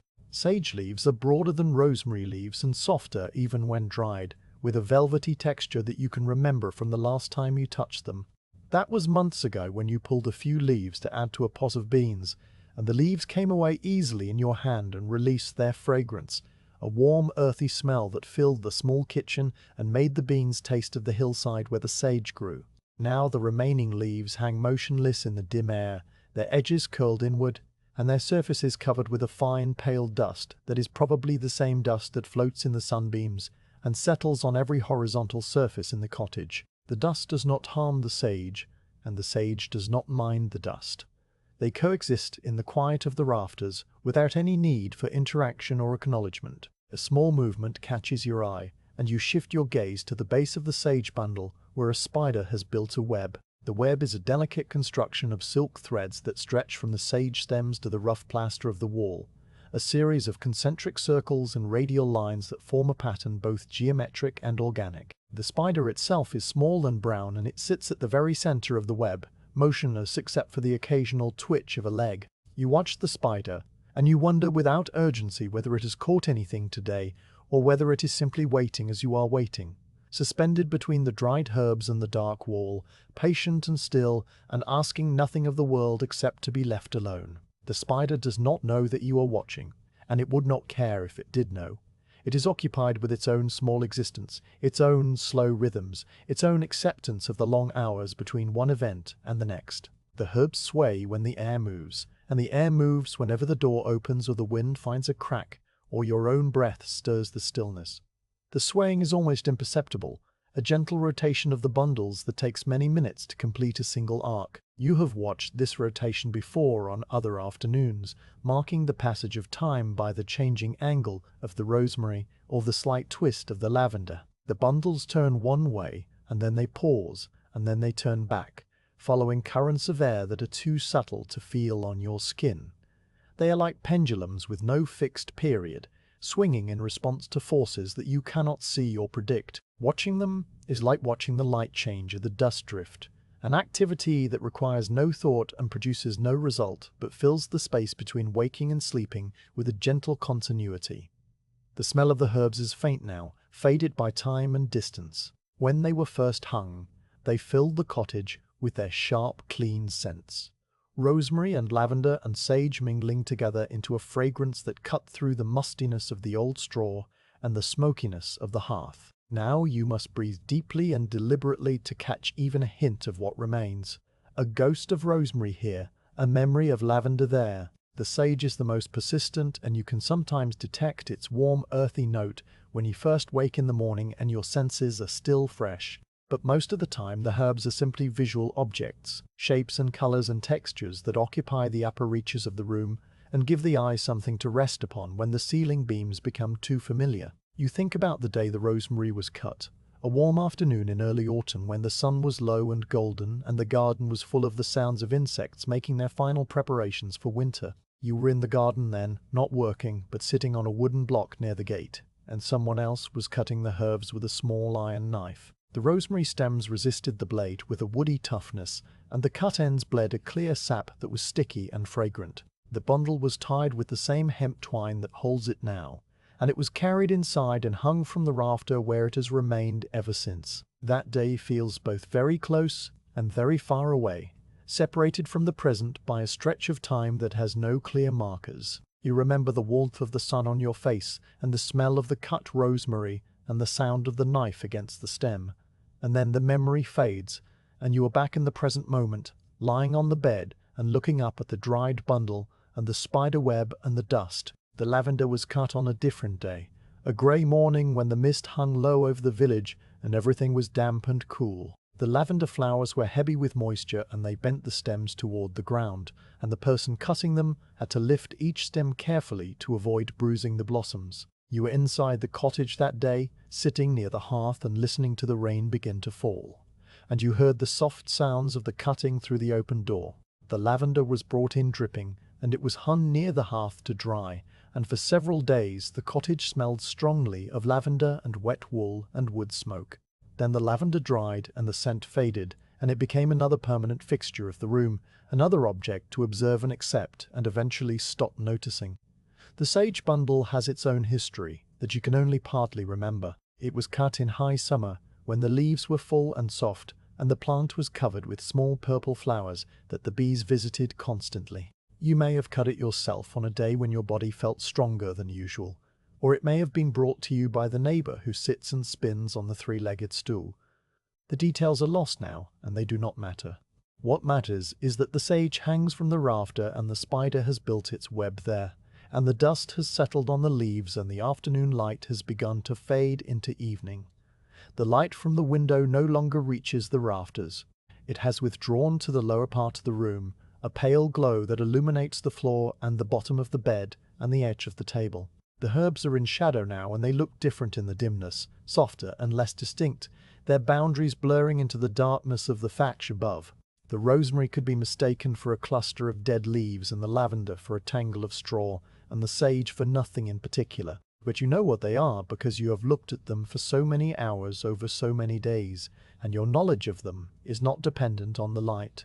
You can see them with your eyes closed if you choose. The exact shape of the rosemary bundle, and the tilt of the lavender, and the position of the spider at the center of its web. The spider moves. It is a small movement, a shift from one leg to another, and then it is still again. You watch the spider, and you think about the patience required to sit in a web for hours and days and weeks, waiting for something to happen. The spider does not know impatience, and it does not know boredom. It simply exists in its small corner of the world, and it accepts whatever comes. You understand this way of being because your own life has taught you something similar. The chronic illness that lives in your body has made you a patient person, not because you chose patience, but because patience was the only option available. You wait for the ache to ease, and it does not ease. You wait for the strength to return, and it does not return. You wait for the day to pass, and it passes, slowly and quietly, and then another day begins, and you wait through that one too. And in the waiting, you have learned to watch the herbs and the spider and the dust, and to find in their stillness a reflection of your own. A draught moves through the room, and the bundles sway. The rosemary turns clockwise, and the lavender turns counterclockwise, and the sage barely moves at all because it is pressed against the wall. The spider's web trembles, and the spider holds on, its legs gripping the silk threads with a strength that is invisible, but real. The draught passes and the room settles, and the herbs return to their rest positions, slightly different than before but essentially unchanged. You note the new angle of the rosemary and the new tilt of the lavender, and you file this information away in the part of your mind that keeps track of such things. Tomorrow you will look again, and you will see that the rosemary has turned further, or perhaps turned back, and you will notice the change without consciously remembering the previous position. This is how you mark time when there are no clocks and no calendars, and no events to separate one day from the next. The light continues to fade, and the shadows deepen, and the herbs become harder to distinguish from the darkness. Soon they will be invisible, and you will have to imagine them hanging there, which you can do easily because you have seen them so many times. You will lie in the dark, and you will know that the rosemary is above the foot of the bed, and the lavender is beside it, and the sage is against the wall, with the spider in its web. This knowledge is a small comfort, a piece of certainty in a world that offers few certainties. The herbs will be there in the morning when the light returns, and you will look at them again, and the day will begin its slow passage across the room, and the spider will remain in its web, and the dust will continue to settle on the leaves. Nothing will have changed, and everything will have continued, and you will be there to witness it, because you are always there, lying on the bed and looking up at the rafters and waiting for nothing in particular. The rain begins without announcement. A soft pattering against the thatch that is so faint at first you mistake it for the sound of your own breath or the rustle of the straw mattress beneath your shifting weight. You lie still and listen, and the sound grows slightly louder, more distinct, separating itself from the background noise of the cottage in the village and establishing its own presence in the room. It is a sound that has no urgency and no pattern. A random series of light taps and gentle thuds as the drops strike the thick layer of straw above your head. The thatch absorbs most of the impact, and what reaches your ears is a muffled version of the rain, softened and diffused by the dense packing of the stalks. You have heard this sound many times before on many other evenings, and each time it brings with it a particular quality of stillness that is different from the stillness of a dry night. The room is dark now, or nearly dark, the last of the grey light from the window having faded into a deep blue shadow that fills the corners and pools beneath the furniture. You can no longer see the herbs hanging from the rafters, or the spider in its web, or the dust motes that danced in the afternoon sunbeams. You can only see the vague shapes of larger objects, the dark mass of the table against the slightly less dark wall, the pale rectangle of the window where the hornpane catches whatever faint illumination remains in the sky outside.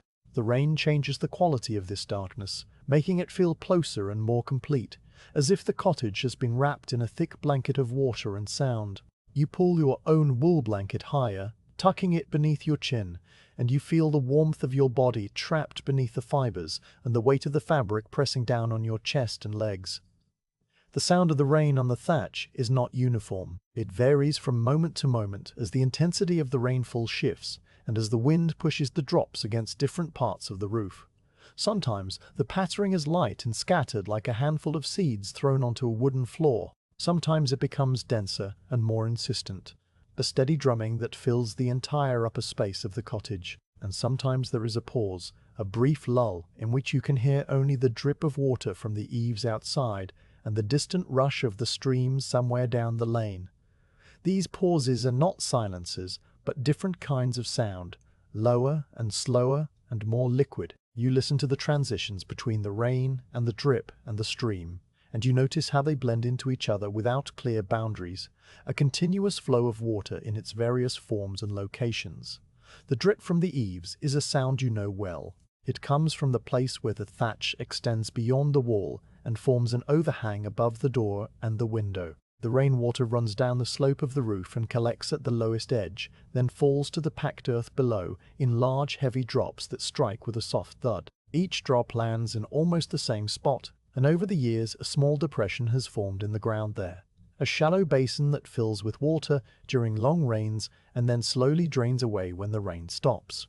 You cannot see this basin from your bed, but you can picture it clearly, the way the water gathers and reflects the grey sky, the way the fallen leaves and small stones collect at the bottom. The drip is slower than the rain, a rhythm of its own that operates at a pace more suited to the human body. You can count the seconds between the drops if you want to, though you do not want to, and you do not count. You simply listen and let the sound mark the passage of time in its own unhurried way. Inside the cottage, the rain reveals sounds that are normally hidden. The thatch settles and shifts with the added weight of the water, producing soft creaks and rustles that seem to come from everywhere at once.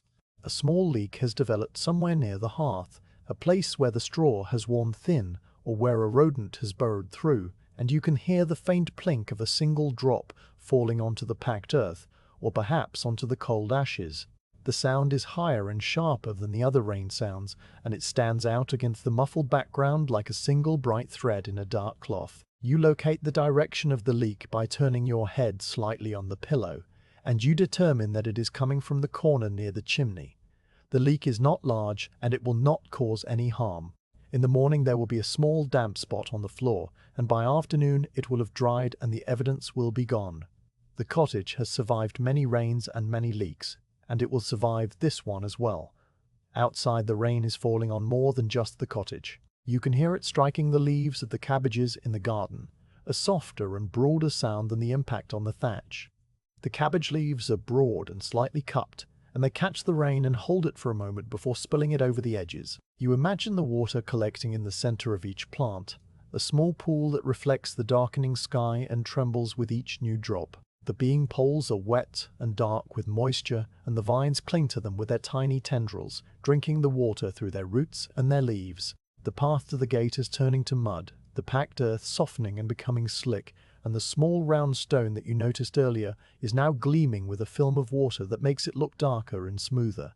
All of this is happening in the darkness beyond the window, and you cannot see any of it, but you can hear it, and you can feel it as a presence that surrounds the cottage on all sides. The stream at the bottom of the lane is rising with the rain. You can tell this because its sound has changed from a distant murmur to something fuller and more continuous. a low rushing that underlies all the other sounds like the drone of a bagpipe beneath a melody. The stream collects the water that runs off the hillsides and the fields and the village roofs, carrying it down through the valley to join a larger stream and then a river, and then eventually the distant sea. You have never seen the sea, and you never will, but you know that it exists because the water must go somewhere and the stream must have a destination. The thought of the sea is too large to hold in your mind for long, and you let it go, returning to the smaller and more immediate sounds of the rain on the thatch and the drip from the eaves and the leak near the hearth. The rain has brought a chill into the room, a damp cold that seeks through the walls and rises from the packed earth floor.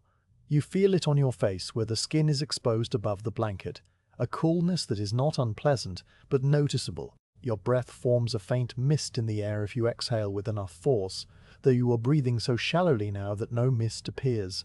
The cold makes the ache in your joints speak a little louder, and you shift your legs beneath the blanket to find a position that eases the discomfort. The straw rustles and settles, and you find a slightly better arrangement, your knees bent just so, and your hips rotated a few degrees to the left. The ache does not disappear, but it returns to its usual background hum, and you are able to let it fade from your attention once more.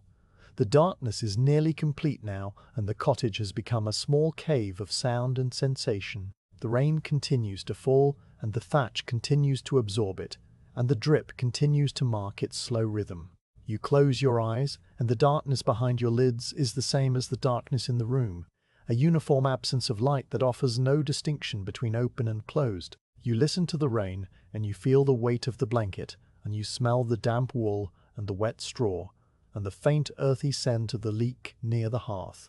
These sensations blend together into a single experience of being warm and dry while surrounded by cold and wet, a contrast that makes the warmth feel more precious and the dryness more secure. The cottage holds you, and the rain falls around you, and the night passes in its slow and silent way.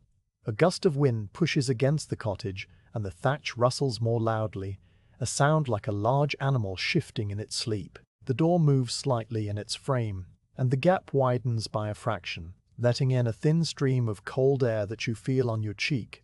The wind passes, and the door settles back, and the cold air dissipates into the general chill of the room. You think about the neighbor in her own cottage down the lane, whether she's lying awake listening to the same rain, or whether she has already fallen asleep beneath her own wool blanket. You think about the sheep on the hillside huddled together for warmth, their dark faces turned away from the wind, and their thick fleeces shedding the water in small streams that run down their flanks. You think about the spider in its web among the dried herds, holding on as the drafts move through the rafters and shake the silk threads. All of these beings are experiencing the same rain in their own ways, and you are connected to them by the simple fact of this shared night and this shared sound.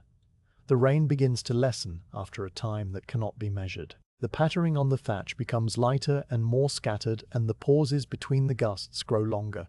The drip from the eaves slows, and the individual drops become more distinct, falling with a heavier sound now that they have gathered more water from the saturated straw. The stream in the distance remains full and rushing, and it will continue to rush long after the rain has stopped, carrying the memory of this night down through the valley toward the sea. You listen to the changing sounds, and you feel the night shifting around you, moving from one phase to the next without any clear boundary between them. The rain does not stop so much as it fades, withdrawing gradually from the foreground of your awareness until it becomes just another element of the quiet dark. The leak near the hearth has slowed to a single drop every several seconds, and you can hear each one clearly in the relative silence.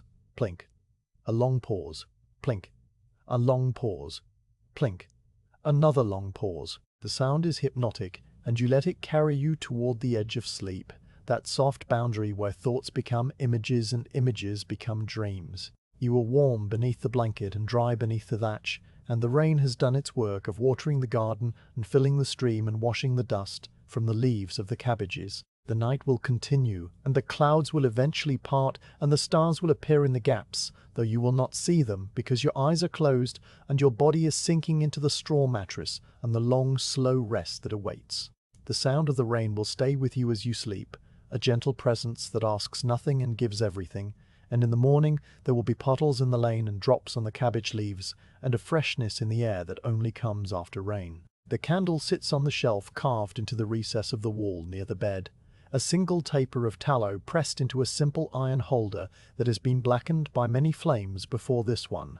You lit it earlier when the darkness became too complete, and the sounds of the rain faded into the deep quiet of the night, though the act of lighting it required a slow negotiation with your body and a long moment of sitting on the edge of the bed while the flint sparked and the straw caught and the wick finally took the flame. Now the candle burns steadily and the room has returned to stillness, filled with a dim orange glow that reaches only a short distance before dissolving into shadow. The light does not illuminate so much as it suggests, revealing the edges of things without ever fully exposing them. The table is a dark shape against the wall, and the loom is a darker shape in the corner, and the rafters above are completely lost in the blackness beyond the small circle of the flame. The tallow candle is made from rendered animal fat, the hard white substance that is left after the meat has been boiled and the impurities have been skimmed away. It was formed by dipping a twisted cotton wick repeatedly into the melted fat, building up layer after layer until the candle reached its current thickness. The surface of the candle is slightly greasy to the touch, and it holds the faint marks of the fingers that shaped it, small ridges and depressions that catch the light and cast tiny shadows. The wick rises from the center of the top and bends slightly to one side as it burns, its tip glowing red and orange and white in the heart of the flame. You watch the wick and you see how it curls as the fire consumes it, turning black and fragile, and you know that eventually it will grow too long and the flame will begin to smoke and flicker, and then you will need to reach out and pinch away the excess, or simply let it fall into the small pool of melted tallow that has formed around the base of the wick. The flame itself is a living thing, or at least it seems to possess qualities that you associate with living things. It moves constantly, even when the air in the room is perfectly still, swaying from side to side in a slow dance that has no pattern and no purpose. The movement comes from tiny currents of air that are too faint to feel on your skin, drafts that slick through the cracks in the wall and the gap beneath the door and the spaces between the thatch stalks. The flame responds to these currents by bending and straightening, stretching upward and then shrinking back, and sometimes it divides briefly into two smaller flames that merge again almost immediately. The light it produces flickers in sympathy with these movements, and the shadows on the walls flicker too, shifting and jumping in a way that makes the room feel less solid than it does during the day. The walls seem to breathe and the beams seem to sway, and the objects in the room seem to change their shape slightly with each pulse of the flame. The color of the light is warm and low, a deep orange that borders on red at its dimmest edges. It is nothing like the pale grey light of the overcast day or the cold blue light of the moon when the clouds part. It is a light that feels old and primitive, the same light that has illuminated human dwellings since the first fire was carried into the first cave. It makes your skin look golden, and it turns the white of the pillow into a soft cream, and it catches in the fibers of the wool blanket and makes them glow like embers. You lie on your side with your face turned toward the shelf, and you watch the flame, and you let the warmth of its color fill your eyes and your mind. There is no need to think about anything else, because the flame is enough, a small and perfect thing that exists only in this moment and will be gone by morning.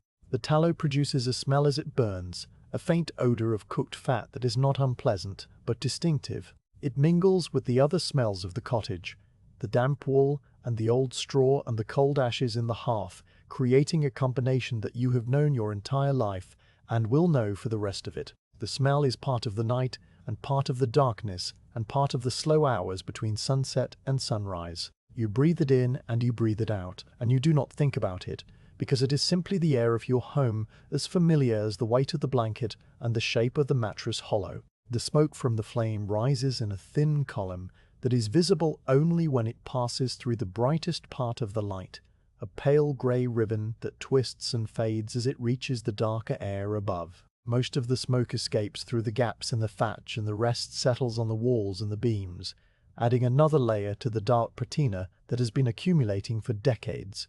The pool of melted tallow around the wick grows slowly as the candle burns. It is a clear liquid when hot, slightly yellow, and it reflects the flame in miniature, a tiny upside-down version that trembles on the surface. The edge of the pool is defined by a ring of cooler tallow that is solidified again, a small dam that holds the liquid in place. Sometimes the flame leans too far to one side, and the heat melts a channel through the dam, and a thin stream of hot tallow runs down the side of the candle and hardens into a white trail that you will notice in the morning. You watch the pool, and you see the way the wick draws the liquid upward, feeding the flame with fuel that was solid just a moment before. The transformation from solid to liquid to gas to light happens so smoothly and continuously that you cannot perceive the individual steps, only the result.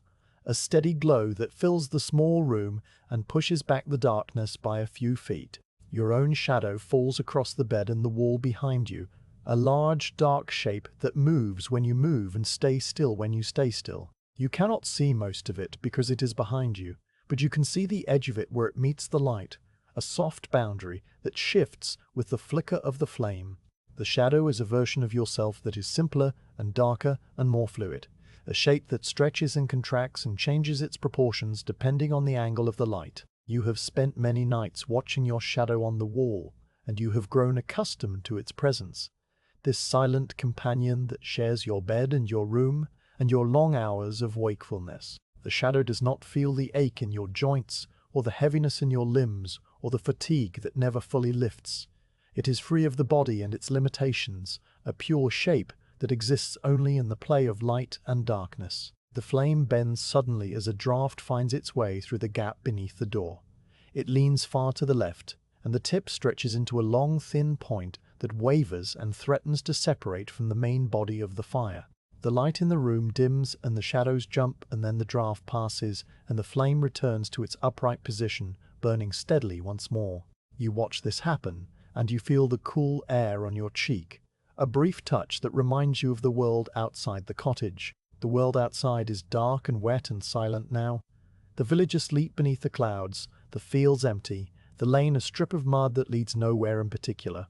You are glad to be inside and warm and dry, and you are glad for the small flame that keeps you company through the long night. The candle is shorter now than it was when you lit it. The change is almost imperceptible from moment to moment, but you can see it if you compare your memory of the candle's height to its current height. The tallow is being consumed at a steady rate, and the flame is sinking slowly toward the iron holder, millimeter by millimeter, minute by minute. You will not stay awake long enough to see the candle burn out, and you do not need to. You know that it will last for several more hours, and that by morning it will be a stub of cooled fat with a blackened wick curled at the top. Then you will light another candle tomorrow night, or perhaps you will not, depending on how dark the clouds are and how much your eyes need the comfort of the small orange glow. The supply of candles is kept in a wooden box near the hearth, a dozen or more tapers wrapped in a piece of old cloth, enough to last through the winter and into the spring. You do not count them, and you do not worry about them. They're simply there when you need them, like the bread on the table and the water in the cup. The light from the candle reaches the edge of the loom and illuminates a few of the warp threads, making them glow faintly against the darkness of the frame. The threads are the same pale grey-brown that they were during the day, but now they look warmer and softer, touched by the orange of the flame. You can see the knot in the center thread if you look carefully, a small dark bump that interrupts the smooth line of the wool. The shuttle still rests where you left it on the half-finished fabric, and it casts a small shadow that moves with the flicker of the light. The loom waits patiently for hands that may or may not return to it tomorrow, and it does not judge or complain or grow impatient. It is made of wood and wool, and it has no feelings, but you sometimes imagine that it understands the rhythm of your life and accepts its place within it. The shelf that holds the candle is a simple recess carved into the plaster and lined with a flat stone to protect the wall from the heat. The stone is darkened with soot, and it has a small crack running from one corner toward the center, a fine line that you have noticed many times before. Beside the candle holder, there is a small clay dish that contains a few dried beans and a length of twine and a smooth pebble that you found in the lane one day, and brought inside for no particular reason. The pebble is grey with a white stripe, and it catches the candlelight on its polished surface, gleaming softly against the dull clay of the dish. You look at the pebble, and you remember the day you picked it up. A warm afternoon when your legs felt strong enough to walk a little farther than usual. You bent down and your fingers closed around the cool, smooth stone, and you put it in your pocket, and later you placed it in the dish, where it has remained ever since. The memory is small and unimportant, but it fills a moment of the long night, and then it passes, and you return your gaze to the flame. The tallow candle makes a soft sound as it burns, a faint hiss that is barely audible beneath the other sounds of the night. It is the sound of the fat vaporizing and the wick charring and the air being drawn into the base of the flame. You listen to this sound, and you find it soothing in the way that all small continuous sounds are soothing. It is a sound that says the candle is working, and the light will continue, and the darkness will be held at bay for a little while longer. The hiss blends with the creak of the thatch and the distant rush of the stream and the soft whisper of your own breath, creating a texture of sound that fills the room without demanding any response. You let the sounds wash over you and through you, and you feel your body relaxing into the mattress, the tension in your shoulders easing and the ache in your joints fading to a lower volume. The flame is not perfectly steady, even when the air is still. It has a pulse of its own, a rapid flicker that is too fast to see as individual changes, but visible as a slight vibration at the edges. This vibration is caused by the combustion itself, the chemical reaction that turns tallow and air into heat and light and smoke. The reaction is never perfectly uniform, and so the flame dances even in the absence of drafts, a tiny celebration of energy being released into the world. You watch the vibration, and you think about the sheep whose fat is now burning on the shelf, an animal that lived on the hillside and ate the grass and drank from the stream and eventually gave its body to the village for food and wool and tallow. The sheep is gone now, but its fat continues to exist in this new form, transformed into light that fills your room and heat that warms your face and smoke that rises into the thatch. Nothing is wasted and nothing is lost. Everything changes form and continues. Your eyelids grow heavy as you watch the flame and the light begins to blur at the edges of your vision. The candle becomes a soft orange glow with no clear boundaries, and the shadows lose their sharpness, and the room seems to float in a warm haze. You are not falling asleep so much as you are drifting, moving slowly away from the shore of wakefulness toward the deeper water of rest. The flame will continue to burn while you drift, and the tallow will continue to melt, and the wick will continue to char, and the night will continue to pass. You do not need to witness all of it. You only need to be here now in this moment with the small light and the soft sounds and the weight of the blanket on your body. The chronic illness that lives in you does not sleep, but it rests when you rest, settling into the background where it belongs, a quiet companion that will still be there when you wake, but for now is content to let you go. The candle flickers one more time as a final draft finds its way through the room, a gentle breath of air that bends the flame almost double before releasing it. The light jumps and the shadows leap, and then everything settles and the steady glow returns. You watch this happen from behind your heavy eyelids, and you feel a small gratitude for the flame and its persistence.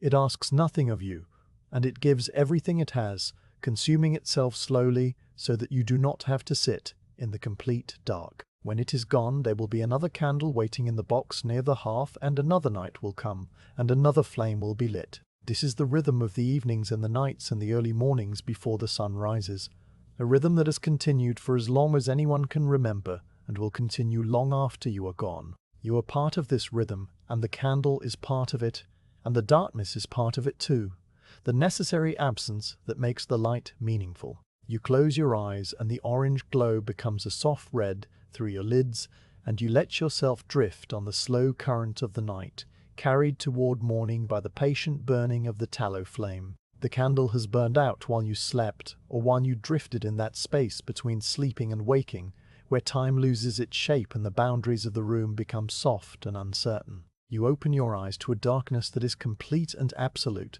a darkness so deep that it seems to press against your face like a cool cloth. There is no difference between the darkness behind your eyelids and the darkness in the room, and for a long moment you are not sure whether your eyes are open or closed. You blink, and the sensation tells you that your eyes are open, though the information comes only from the small movement of your lashes and not from any change in what you see. The tallow candle has consumed itself down to a small pool of cooled fat in the iron holder, and the last of the flame must have flickered out some time ago while your awareness was elsewhere. The room is darker now than it has been all night, and the darkness has a weight to it, a presence that fills every corner and presses against the walls. You lie still, and you let the darkness settle around you like a second blanket. The sounds of the cottage are clearer now that your eyes have nothing to do, the soft creak of the thatch, and the distant rush of the stream and the faint scratch of a mouse somewhere in the wall. Your breathing is slow and shallow, and you can hear the air moving in and out of your body. A gentle rhythm that anchors you to the present moment. The ache in your joints has returned to its usual place in your awareness, a dull, persistent note that plays beneath all the other sensations. You shift slightly and the straw rustles and the wool blanket pulls against your shoulders, and then you are still again and the room is still again and the night continues its slow passage toward morning. The shutter has shifted while you slept. Perhaps the wind pushed against it, or perhaps the wood simply settled as wood does when the temperature changes and the moisture in the air rises and falls. Whatever the cause, the shutter now hangs slightly ajar, and a narrow gap has opened between the two planks, a vertical strip of lesser darkness that you notice only because your eyes have grown so accustomed to the absolute black. The gap is no wider than your smallest finger, but it is enough to let in a sliver of the night sky, a pale grey-blue rectangle that stands out against the deep black of the wall. You turn your head on the pillow and you look at this gap, and you see that there are stars beyond it. The stars are small and sharp and very far away, points of light that have travelled across an impossible distance to reach this narrow opening in your shutter. They do not twinkle in the way that stars are said to twinkle, because the air is still, and the clouds have passed and the sky is clear and cold. They simply shine with a steady white light that varies only in brightness from one star to the next. Some are bright enough to be seen clearly even through the small gap, and some are so faint that you catch them only at the edges of your vision. Small sparks that appear and disappear as your eyes move. You cannot see the whole sky, and you cannot see the patterns that other people have named and mapped over centuries of looking upward. You can only see this one narrow strip of the heavens, a random sample of stars that happen to align with the crack in your shutter on this particular night. The brightest star in the gap is almost directly in the center of the opening, and it shines with a cold white light that has a slight blue tint at its edges. You do not know the name of this star, and you have never heard anyone speak of it, though you have seen it before on other clear nights when the shutter was open or when you stepped outside to fetch water and paused to look up. It is simply a bright star that appears in roughly the same place each night, moving slowly across the sky as the seasons change, but always returning to this general region of the heavens. You watch the star, and you notice that it seems to pulse slightly, though you know that the pulsing is an illusion created by your own eyes or by the thin clouds that still drift high above the village. The star itself is steady and unchanging, a ball of fire so distant that its light began travelling towards you long before you were born and will continue travelling long after you are gone. Beside the bright star, there is another that is smaller and slightly redder, a warm tint that distinguishes it from the cold white of its neighbour. This red star is lower in the gap, and it appears to sit just above the dark shape of the garden wall, though you know that the wall is much closer and the star is much farther, and the apparent nearness is just another trick of perspective. The red star does not pulse and it does not twinkle, and it simply exists in its place among the other points of light, a small steady presence that asks nothing and offers nothing except itself. You look at the red star, and you wonder without curiosity what makes it red, and what makes the other star white, and what makes some stars bright and some stars faint. The questions drift through your mind and then they drift away unanswered, because the answers do not matter, and the stars do not require understanding. They only require looking. A third star appears as your eyes adjust to the darkness, and the gap in the shutter seems to widen slightly, though the wood has not moved. This star is very faint, and it sits at the very edge of the opening where the shutter plank cuts across the sky. It is so faint that you cannot see it directly, and you must look slightly to the side, allowing the more sensitive parts of your vision to detect its pale glow. When you look directly at the spot where it should be, it disappears, and when you look away, it returns, a small ghost of light that plays at the boundary between visible and invisible. You play this game with the faint star for a while, looking and looking away and looking again, and each time the star flickers in and out of existence like a thought that cannot quite be held. The game requires no effort and no thought, and it fills the long minutes of the deep night with a small and harmless occupation. The gap in the shutter also lets in a sliver of the sky itself, the deep blue black, that is not quite the same as the absolute black of the room. The sky has a quality to it that the inside of the cottage lacks, a faint luminosity that comes from the combined light of all the stars and perhaps from some other source that you cannot name. The blue-black of the sky is softer than the black of the wall, and it seems to recede into an infinite distance, drawing your eye outward and upward through the narrow opening. You feel the size of the world beyond the cottage, and you feel your own smallness in comparison, and the feeling is not frightening or sad, but simply true. You are a small person in a small room in a small village on a hillside, beneath a vast sky full of stars that do not know you exist. And yet you are here, and you are looking at them.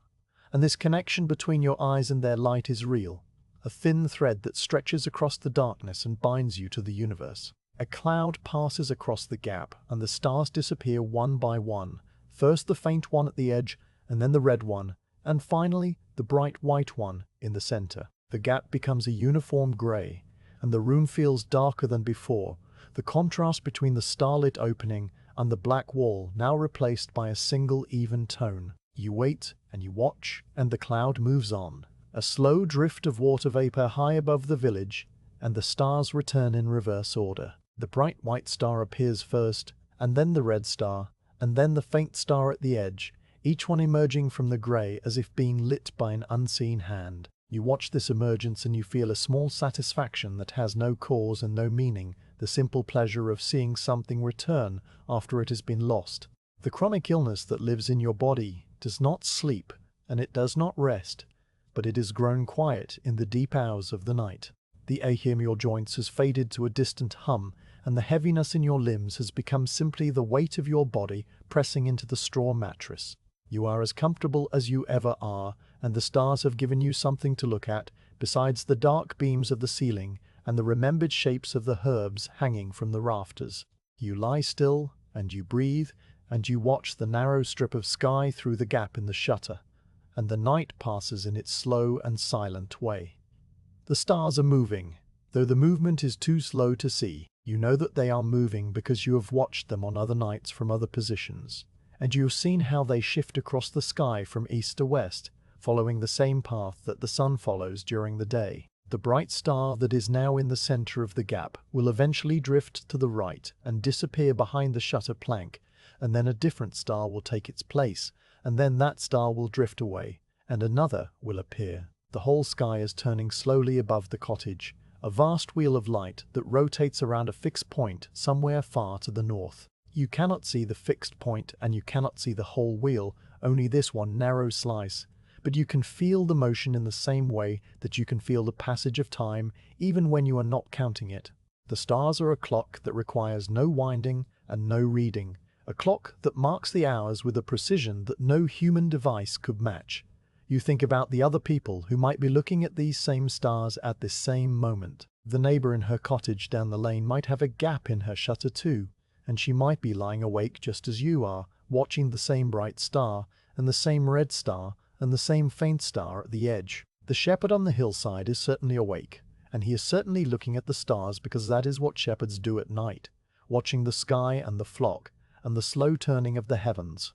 Travelers on the distant road are walking beneath these same stars, and sailors on the far ocean are steering by them, and people in villages you will never see are sleeping beneath them, or waking beneath them, or dying beneath them.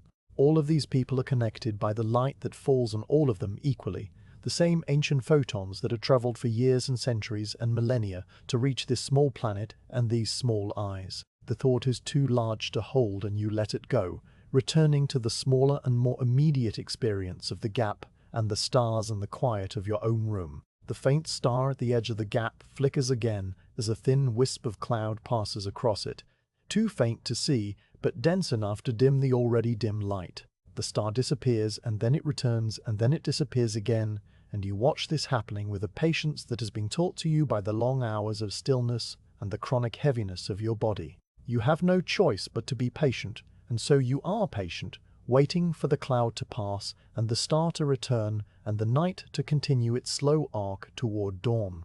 The waiting is not difficult, because there is nothing else to do and nowhere else to be. You are exactly where you are supposed to be, lying in your bed in your cottage with your eyes turned toward the narrow gap in the shutter, and this is enough. The sky through the gap has begun to change, that the change is so subtle that you doubt it at first.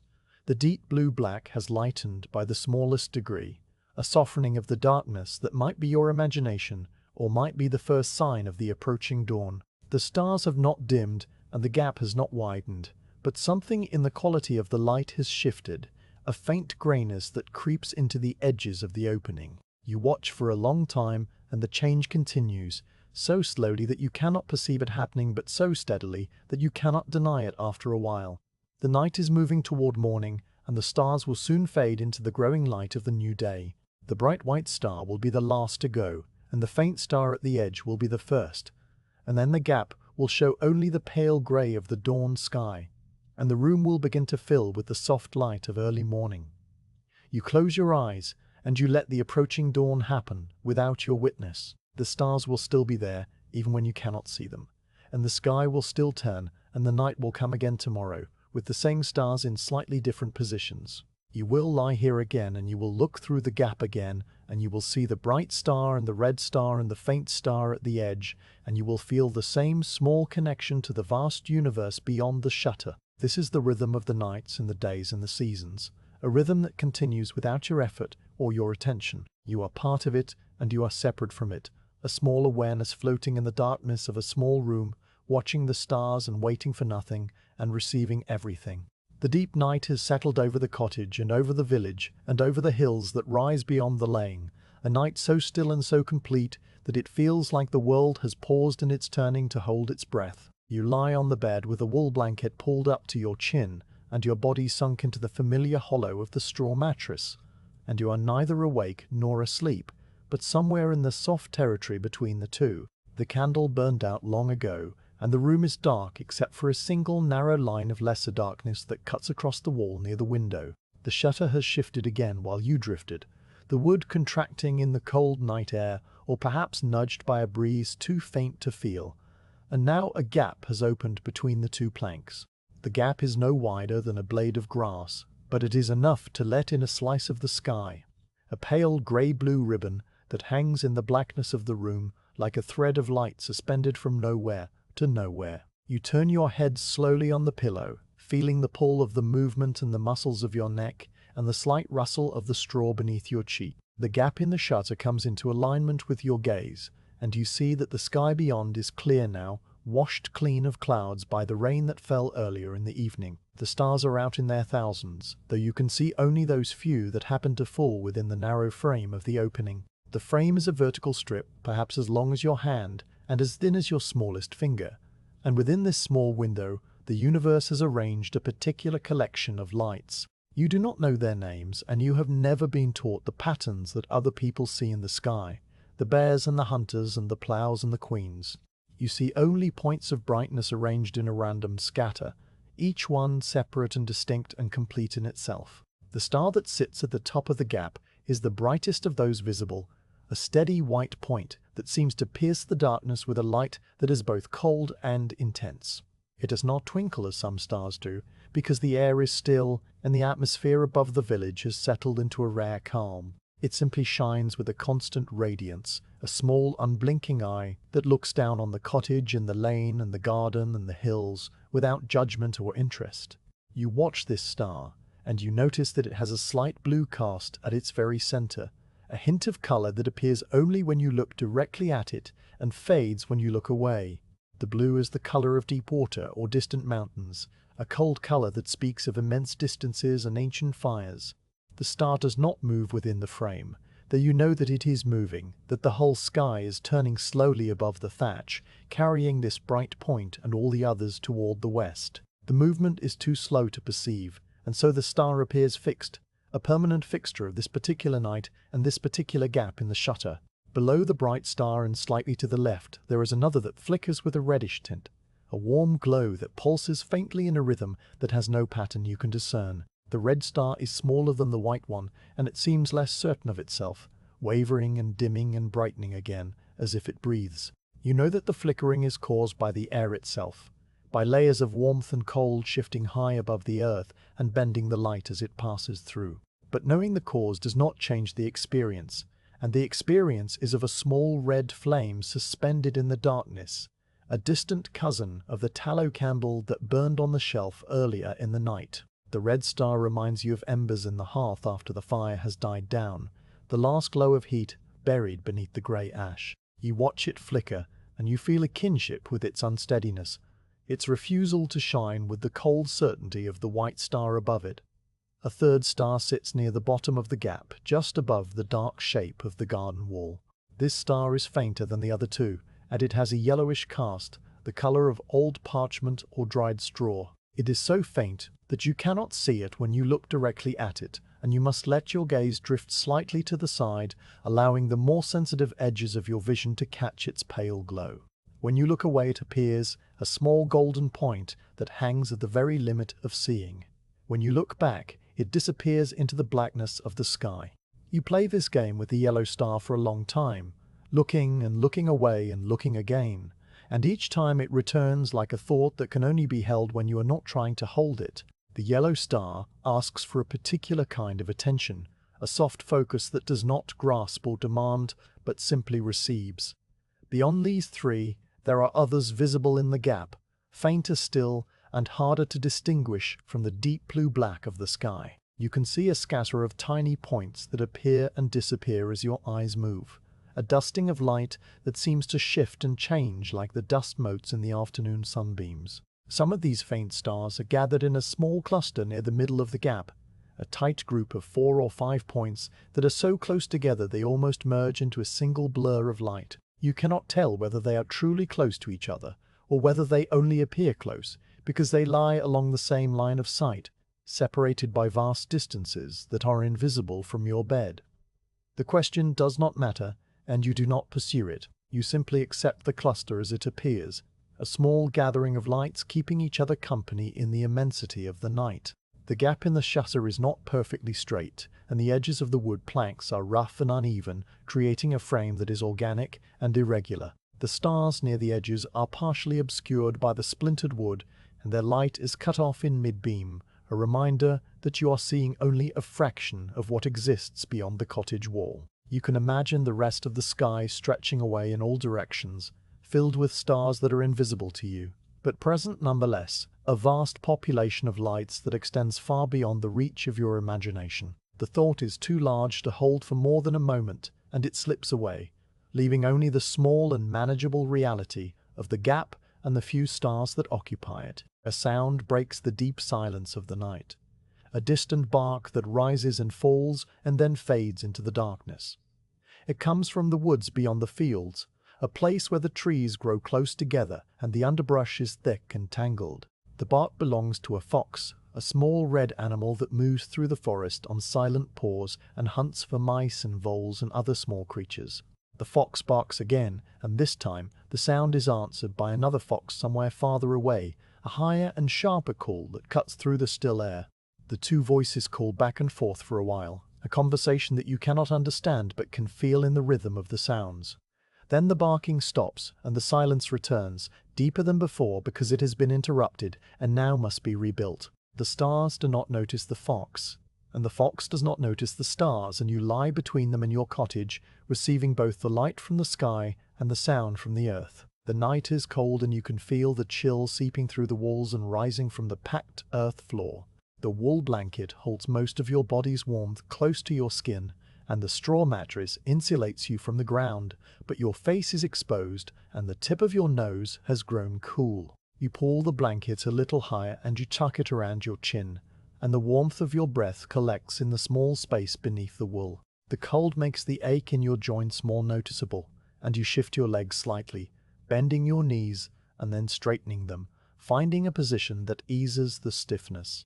The straw rustles and then settles, and the room is quiet again, except for the soft sound of your breathing. The stars have moved, though you cannot see the movement. You know they have moved because the bright white star is no longer at the very top of the gap, but has shifted slightly downward, and a new star has appeared at the upper edge where there was only darkness before. The new star is small and faint, and it twinkles rapidly, a quick fluttering of light that is almost like a signal. You watch it appear, and you understand that the night is passing, and the sky is turning, and the world is carrying you toward morning at a speed that you cannot feel. The movement is a comfort because it means that nothing is truly still, and nothing is truly permanent. that even the longest night must eventually give way to the grey light of dawn. The red star continues its slow flicker, and the yellow star continues its game of hide-and-seek at the edge of vision. You lie, and you watch, and you do not think about anything in particular, because thinking requires an effort that the deep night does not ask of you. The stars do not require thought, and they do not reward thought. They only require looking, a passive reception of light that travels across an impossible distance to enter your small room and your small eyes. The light is ancient, and it has been traveling for longer than you can comprehend, moving through the emptiness between worlds at a speed that has no meaning in human terms. And now it ends its journey on the surface of your retina, a faint chemical reaction that becomes the experience of seeing a bright white point in a dark sky. The chain of cause and effect is so long and so complex that it might as well be magic, and perhaps it is magic, the only magic that you have ever known. Another sound comes from outside, not a fox this time, but the soft hoot of an owl somewhere in the trees near the stream. The owl calls once and then is silent, and you imagine it sitting on a branch with its round yellow eyes and its soft feathers, watching the night with a patience that matches your own. The owl is hunting for the same mice that live in your thatch and in the walls of the cottage, the small creatures that scratch and rustle while you try to sleep. You do not begrudge the owl its hunting, and you do not begrudge the mice their hiding. They are all part of the same night and the same world, and you are part of it too, lying still in your bed and watching the stars through the gap in the shutter. The cluster of faint stars near the middle of the gap has shifted slightly, and one of its members has separated from the others, drifting away on the slow current of the turning sky. The separation is almost imperceptible, and you cannot be sure that it has happened, but you feel that the cluster is different now than it was before. The stars that remain are still close together, and they still blur into a single glow at the edges, but the shape of the blur has changed, and the brightest point is no longer where it was. You accept this change without resistance, because change is the nature of the night sky and the nature of all things. The stars are always moving, and the shutter is always shifting, and your body is always changing in ways that are too slow to notice, but too steady to deny. The chronic illness that lives in you is a form of change, a slow transformation of the joints and the limbs and the energy that once filled them. You do not fight the change because fighting would require a strength that you do not have, and so you accept it as you accept the movement of the stars and the passage of the night. The gap in the shutter has begun to show a faint lightening at its very top edge.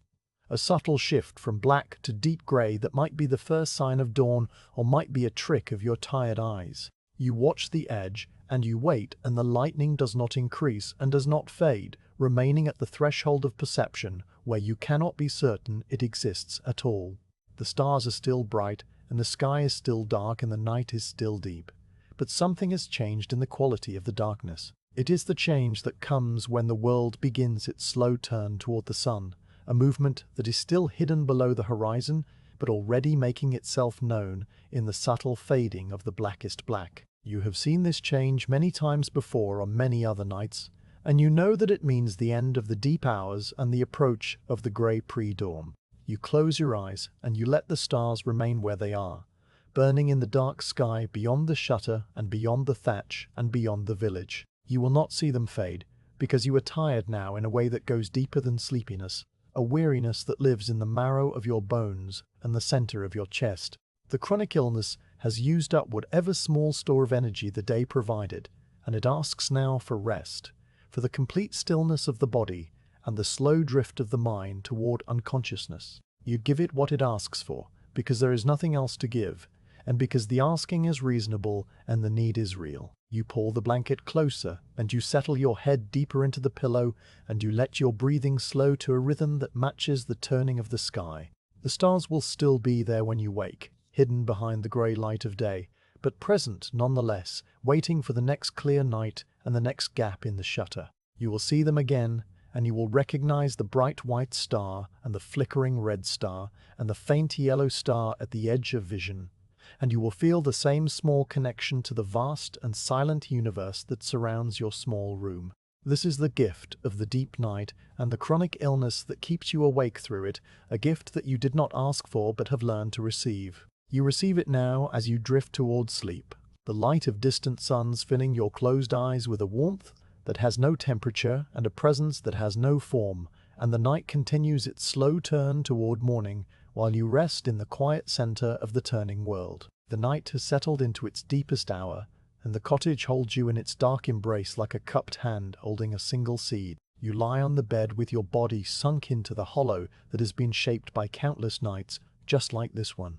The straw compressed beneath your hips and shoulders into a form that fits you exactly. The wool blanket covers you from chin to foot, and its weight is the weight of all the blankets that have come before it, a pressure that is both grounding and gentle. The air in the room is still a hero's and cool, and it carries the faint smell of cold ashes and dried herbs, and the particular mustiness of old straw that has been slept on for many seasons. You breathe in and you breathe out, and the sound of your breathing is the only sound that belongs entirely to you, a soft rhythm that rises and falls without any effort or intention on your part.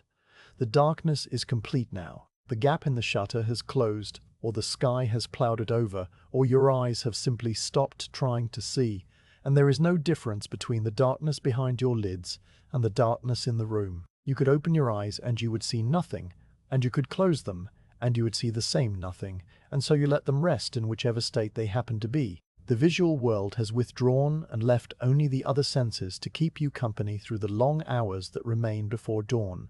Touch is the strongest of these, the feeling of the blanket against your chin, and the straw beneath your body, and the cool air on your cheeks. Sound comes next, the soft creak of the thatch and the distant rush of the stream and the tiny scratch of a mouse in the wall. Smell is the faintest, a background presence that you notice only when you deliberately turn your attention toward it. And beneath all of these is the internal sense of your own body, the quiet ache in your joints and the heaviness in your limbs, and the slow, steady work of your heart and your lungs. You breathe in, and the air travels down through your throat and into your chest, filling the spaces inside you that are meant to be filled. The breath is cool when it enters, and warm when it leaves, heated by the internal fires that burn without flame in the center of your body. You do not control this breathing, and you do not need to control it. The body knows how to breathe, and it has been breathing since the moment you were born, and it will continue breathing until the moment you die. You are simply the awareness that rides along with each breath, noticing the slight pause at the top of the inhale, and the longer release of the exhale, and the small rest that comes before the cycle begins again. The rhythm is not perfectly regular, and it varies from breath to breath, speeding up slightly when you shift your position and slowing down when you settle back into stillness. But the variations are small, and they occur within a narrow range that has been established over a lifetime of breathing in this particular body. The ache in your joints speaks in its quiet voice as you lie still, a low hum that emanates from your fingers and your wrists and your knees and your hips. It is the same voice that has been speaking all day and all night and all the days and nights before this one, a constant companion that never leaves and never changes its tone. You have learned to listen to this voice without resistance and without resentment, the way you might listen to the sound of the stream or the creak of the thatch. It is simply part of the texture of your existence, a thread woven into the fabric of every moment. When you breathe in, you feel the ache as a slight tightness in your chest. Not a pain exactly, but a reminder that the body is present and aware. When you breathe out, the tightness eases by a fraction, and the ache settles back into its resting state, ready to speak again with the next inhale. This is the rhythm of the chronic illness, a cycle that matches the cycle of your breath and the cycle of the day and the cycle of the seasons. The blanket shifts slightly as your chest rises and falls, the wool fibers sliding against each other with a soft sound that is almost too quiet to hear. The weight of the blanket is distributed evenly across your body, and it presses down on your legs and your torso and your arms, a constant pressure that is comforting rather than confining. You have worn this blanket or others like it for as long as you can remember, and you cannot imagine sleeping without its weight. It is a second skin made of sheep's wool and human labor, a covering that connects you to the animals on the hillside and the spinners at their wheels and the weavers at their looms. When you breathe, the blanket breathes with you, rising and falling in a sympathetic motion that blurs the boundary between your body and the fabric that covers it. The straw mattress rustles softly with each breath, the dried stalks shifting and settling in response to the small movements at your chest and abdomen. The sound is a dry whisper that speaks of summer fields and autumn harvests, and the long process of cutting and drying and bundling that turned living grass into this bed that holds you. The straw has a smell of its own, a faint sweetness that lingers beneath the mustiness, and you can catch it when you breathe deeply and let the air fill the lowest parts of your lungs. The smell is the smell of the earth and the sun and the rain, concentrated and preserved in the hollow stems that support your weight. You breathe in the smell and you breathe out the warmth of your body, and the exchange continues through the night without any need for your attention or your gratitude. Your heart beats in your chest with a rhythm that is slower and steadier than your breathing, a deep pulse that you can feel in your temples and your wrists and the soft place at the base of your throat. The heart does not rest and it does not pause, and it has been beating without interruption since before you were born. It beats now in the darkness with the same faithful regularity, pushing the blood through the channels of your body and delivering warmth and sustenance to every part of you. The blood moves through the joints that ache and the limbs that feel heavy, and it does not cure them or change them, but simply maintains them in their current state. This is the work of the heart, and it asks nothing in return, not recognition or gratitude or even awareness. You are aware of it nonetheless because the night is still and your attention has nowhere else to go, and you feel each beat as a small throb that marks the passage of time in the darkness. The breath and the heartbeat and the ache in your joints blend together into a single experience of being alive in this body at this moment. There is no separation between them and no hierarchy of importance. They are all simply present, and they all simply continue, moment after moment, breath after breath, beat after beat. The chronic illness does not diminish this aliveness, and it does not enhance it. It is simply one of the conditions of your existence, like the shape of your hands, or the color of your eyes, or the fact that you live in this cottage, in this village, on this hillside. You accept it as you accept the darkness and the weight of the blanket and the sound of the stream, without judgment and without expectation. A long exhale leaves your body, and you feel the tension in your shoulders release by a small degree. The shoulders have been holding themselves slightly raised, a habit of vigilance that serves no purpose in the safety of your bed, but persists nonetheless. With the exhale, you let them drop, and you feel the weight of your arms settle more completely into the straw.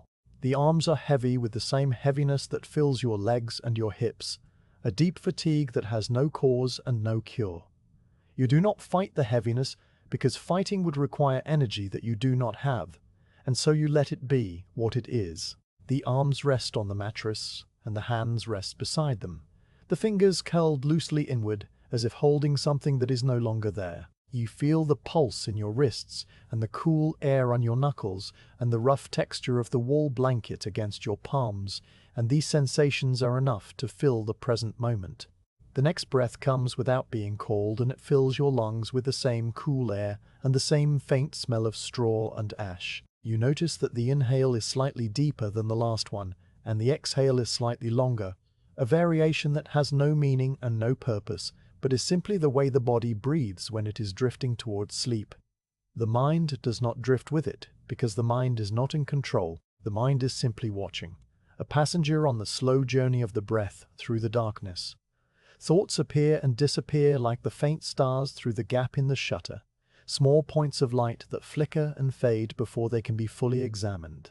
A memory of the garden in summer, the feel of warm earth under bare feet, the sound of bees among the bean flowers. A thought about tomorrow and whether the rain will return or the clouds will part. A fragment of a dream that slipped through from the other side of sleep and then dissolved before it could take shape.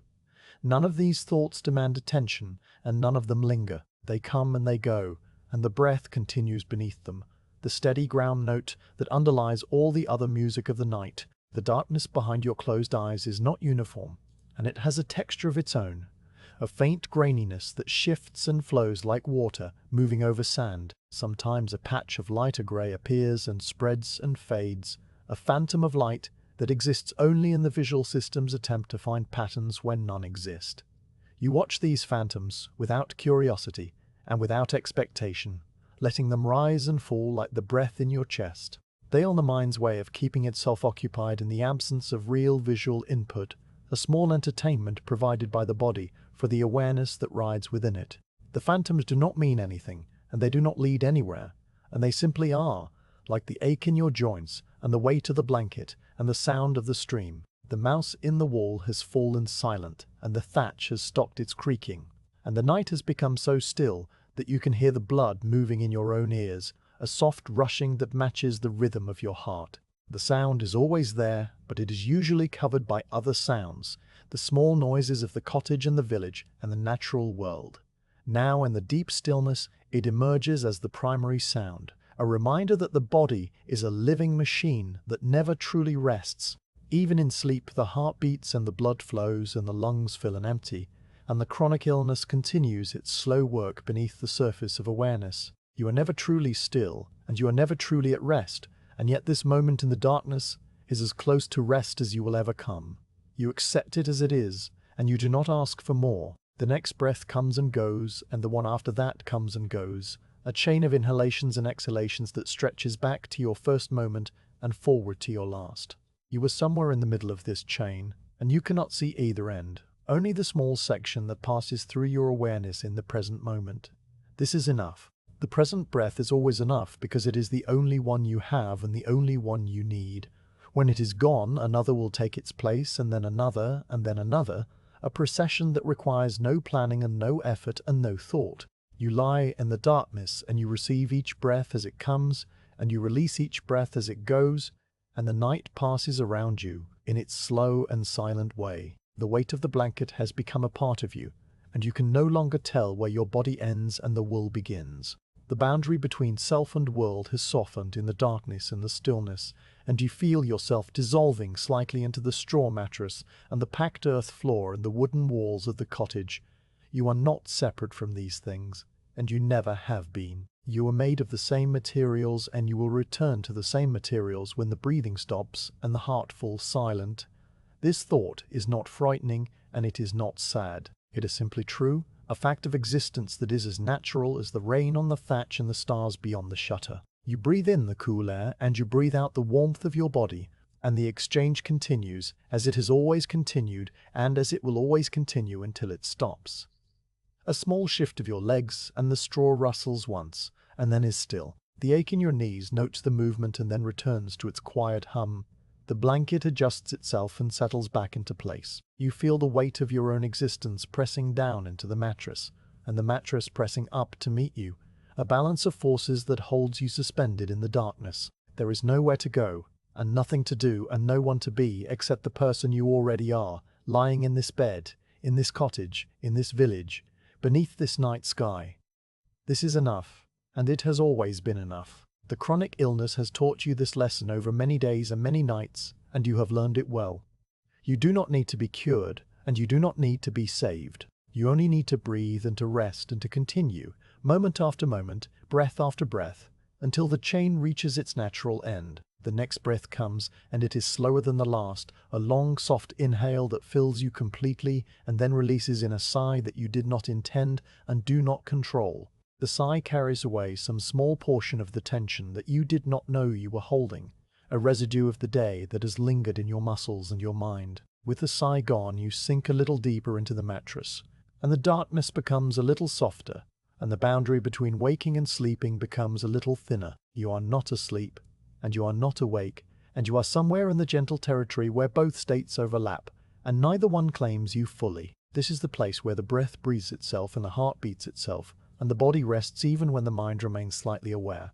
You have been here many times before, and you will be here many times again, and each time it is the same, and each time it is new. The darkness holds you, and the blanket warms you, and the straw supports you, and the night continues its slow turn toward morning. You do not need to see the dawn to know that it is coming. You can feel it in the quality of the darkness, and the slight shift in the air, and the distant call of a bird that has mistaken the time. The dawn will come whether you witness it or not, and the day will follow with its grey light and its small sounds and its slow rhythms. You will rise from the bed, and you will drink water from the clay cup, and you will eat bread from the linen cloth, and you will sit on the stool by the loom and watch the light move across the floor. The chronic illness will still be with you, and the ache will still speak in its quiet voice, and the heaviness will still fill your limbs. Nothing will have changed, and everything will have continued, because this is the nature of a life lived without medicine and without cure. It is a life of small moments and slow breaths and patient acceptance, and it is enough. You breathe in and you breathe out, and the breath is the same as it was before and the same as it will be after. The chain continues and you continue with it, a small link in a long chain of moments that stretches across the darkness toward the grey light of morning. There is no need to hurry and no need to wait. You are exactly where you are, and you are exactly what you are, and the night holds you in its dark embrace while the breath moves through you, and the heart beats in your chest and the world turns slowly beneath your sleeping body.